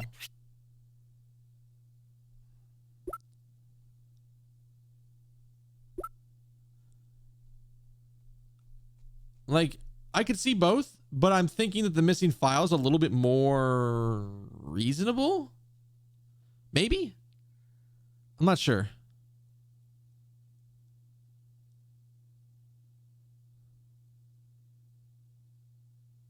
I think we go with the missing file and see, and then if we're wrong, I guess we got to go look up what this was. We still don't know who set a gun on Edgeworth, right? Yeah, we don't know about that either, but I don't think we have evidence for that.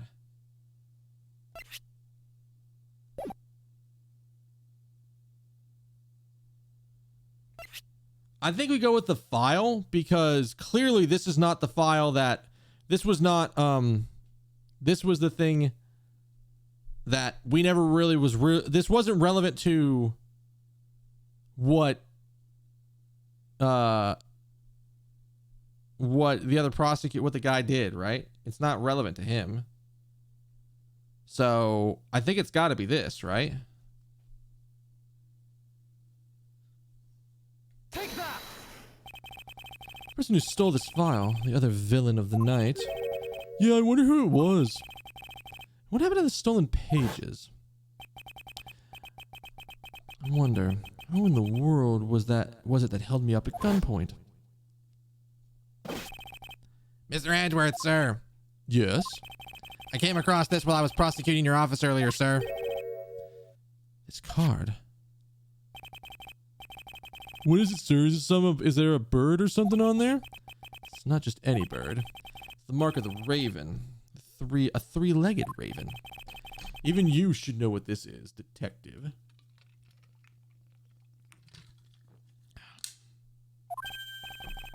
Oh, it's about that thing, isn't it? The great thief everyone's talking about? We went from a game about Phantom Thieves to a game about Phantom Thieves. Yes, it's the mark of the great thief Yatagarasu. Under the mark of a legendary bird, the Yatagarasu is noble to the end, a modern Robin Hood. Labeled mysterious and phantom-like, the Yatagarasu appears and vanishes at will. Though we don't know much about the thief's ultimate goal, we do know the targets. The Yatagarasu likes to find and make public evidence of corrupt dealings of all sorts. The theft is always performed in silence and always with perfection. Once a target is chosen, no dramatic calling card or announcement is set forth. Oh, well, he's doing it wrong then. Instead, the chosen corporation is infiltrated without even the target even noticing. Some days later, the evidence that was found is sent to the mass media, along with this single card. Although it has been a while since the Yatagarasu's last appearance. Hey, Mr. Edgeworth, look, something's written on the back. What? Let me see that. It's the location of where the thief put the stolen files. So the person who stole the contents of the file was the Yatagarasu? Yatagarasu, organization. What a few keywords are popping up in this mystery. Murder in my office. Return of the great thief Yatagarasu. Looking back, can't say I didn't see these events coming. For they were heralded by the incidents that began to occur 2 days ago. The fuck does that mean? Edgeworth, what? What does that mean?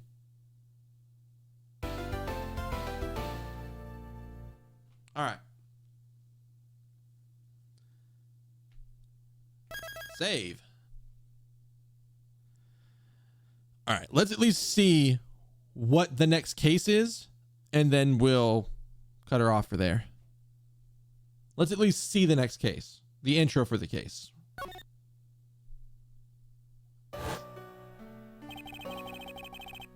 The murder that occurred in my office. The return of the great thief Yatagarasu. Thinking back, everything began on that fateful day 2 days ago.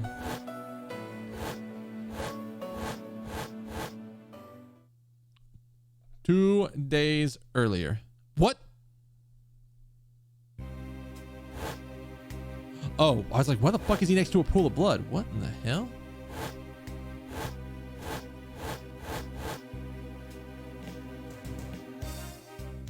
We on a plane? As everything began high up in the air, 9,000 feet up in the air to be precise. Thank you for flying. Some of the airlines were currently experiencing some slight turbulence.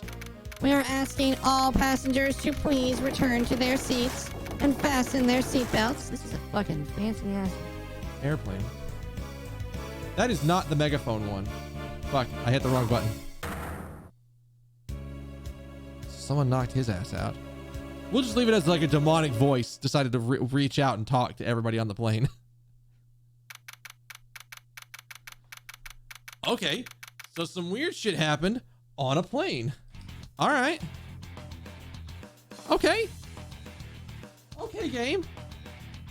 We get into some good stuff. I'm enjoying this. I have not had the Ace Attorney goodness in my veins in a really long time. I know I may need to do some research to figure out how I'm going to play Ace Attorney Investigations 2, because I've heard so many people tell me that is like their favorite Ace Attorney game, or like one of the top.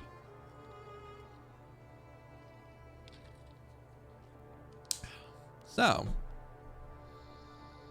have to figure that out later, maybe this weekend. I don't know. That's gonna be it for me tonight, guys. Thank y'all for being here. You guys have all been awesome. Next stream is going to be Thursday, and it'll be more of this. We'll go through this, and do case 2 of Ace Attorney Investigations, and we'll go from there. If you guys are new, you want to come back, hang out, really easy. Hit the follow button by my name. That way you know when I'm live. You can also hit the bell right there, so you can get notifications, assuming they work for you, because I know that they don't work for everybody. And like I said, I will be back on Thursday, and we'll pick back up Ace Attorney Investigations and see what is going on this plane. All right. All right. I'm going to head out and go relax, get ready for bed tonight. But before I do, I need one kindness from each and every one of you. Would you have a good morning, good afternoon, good evening, good night, good day, whatever happens to be wherever you are at. And I will see y'all Thursday for some more Ace Attorney Investigations. All right? All right. Later.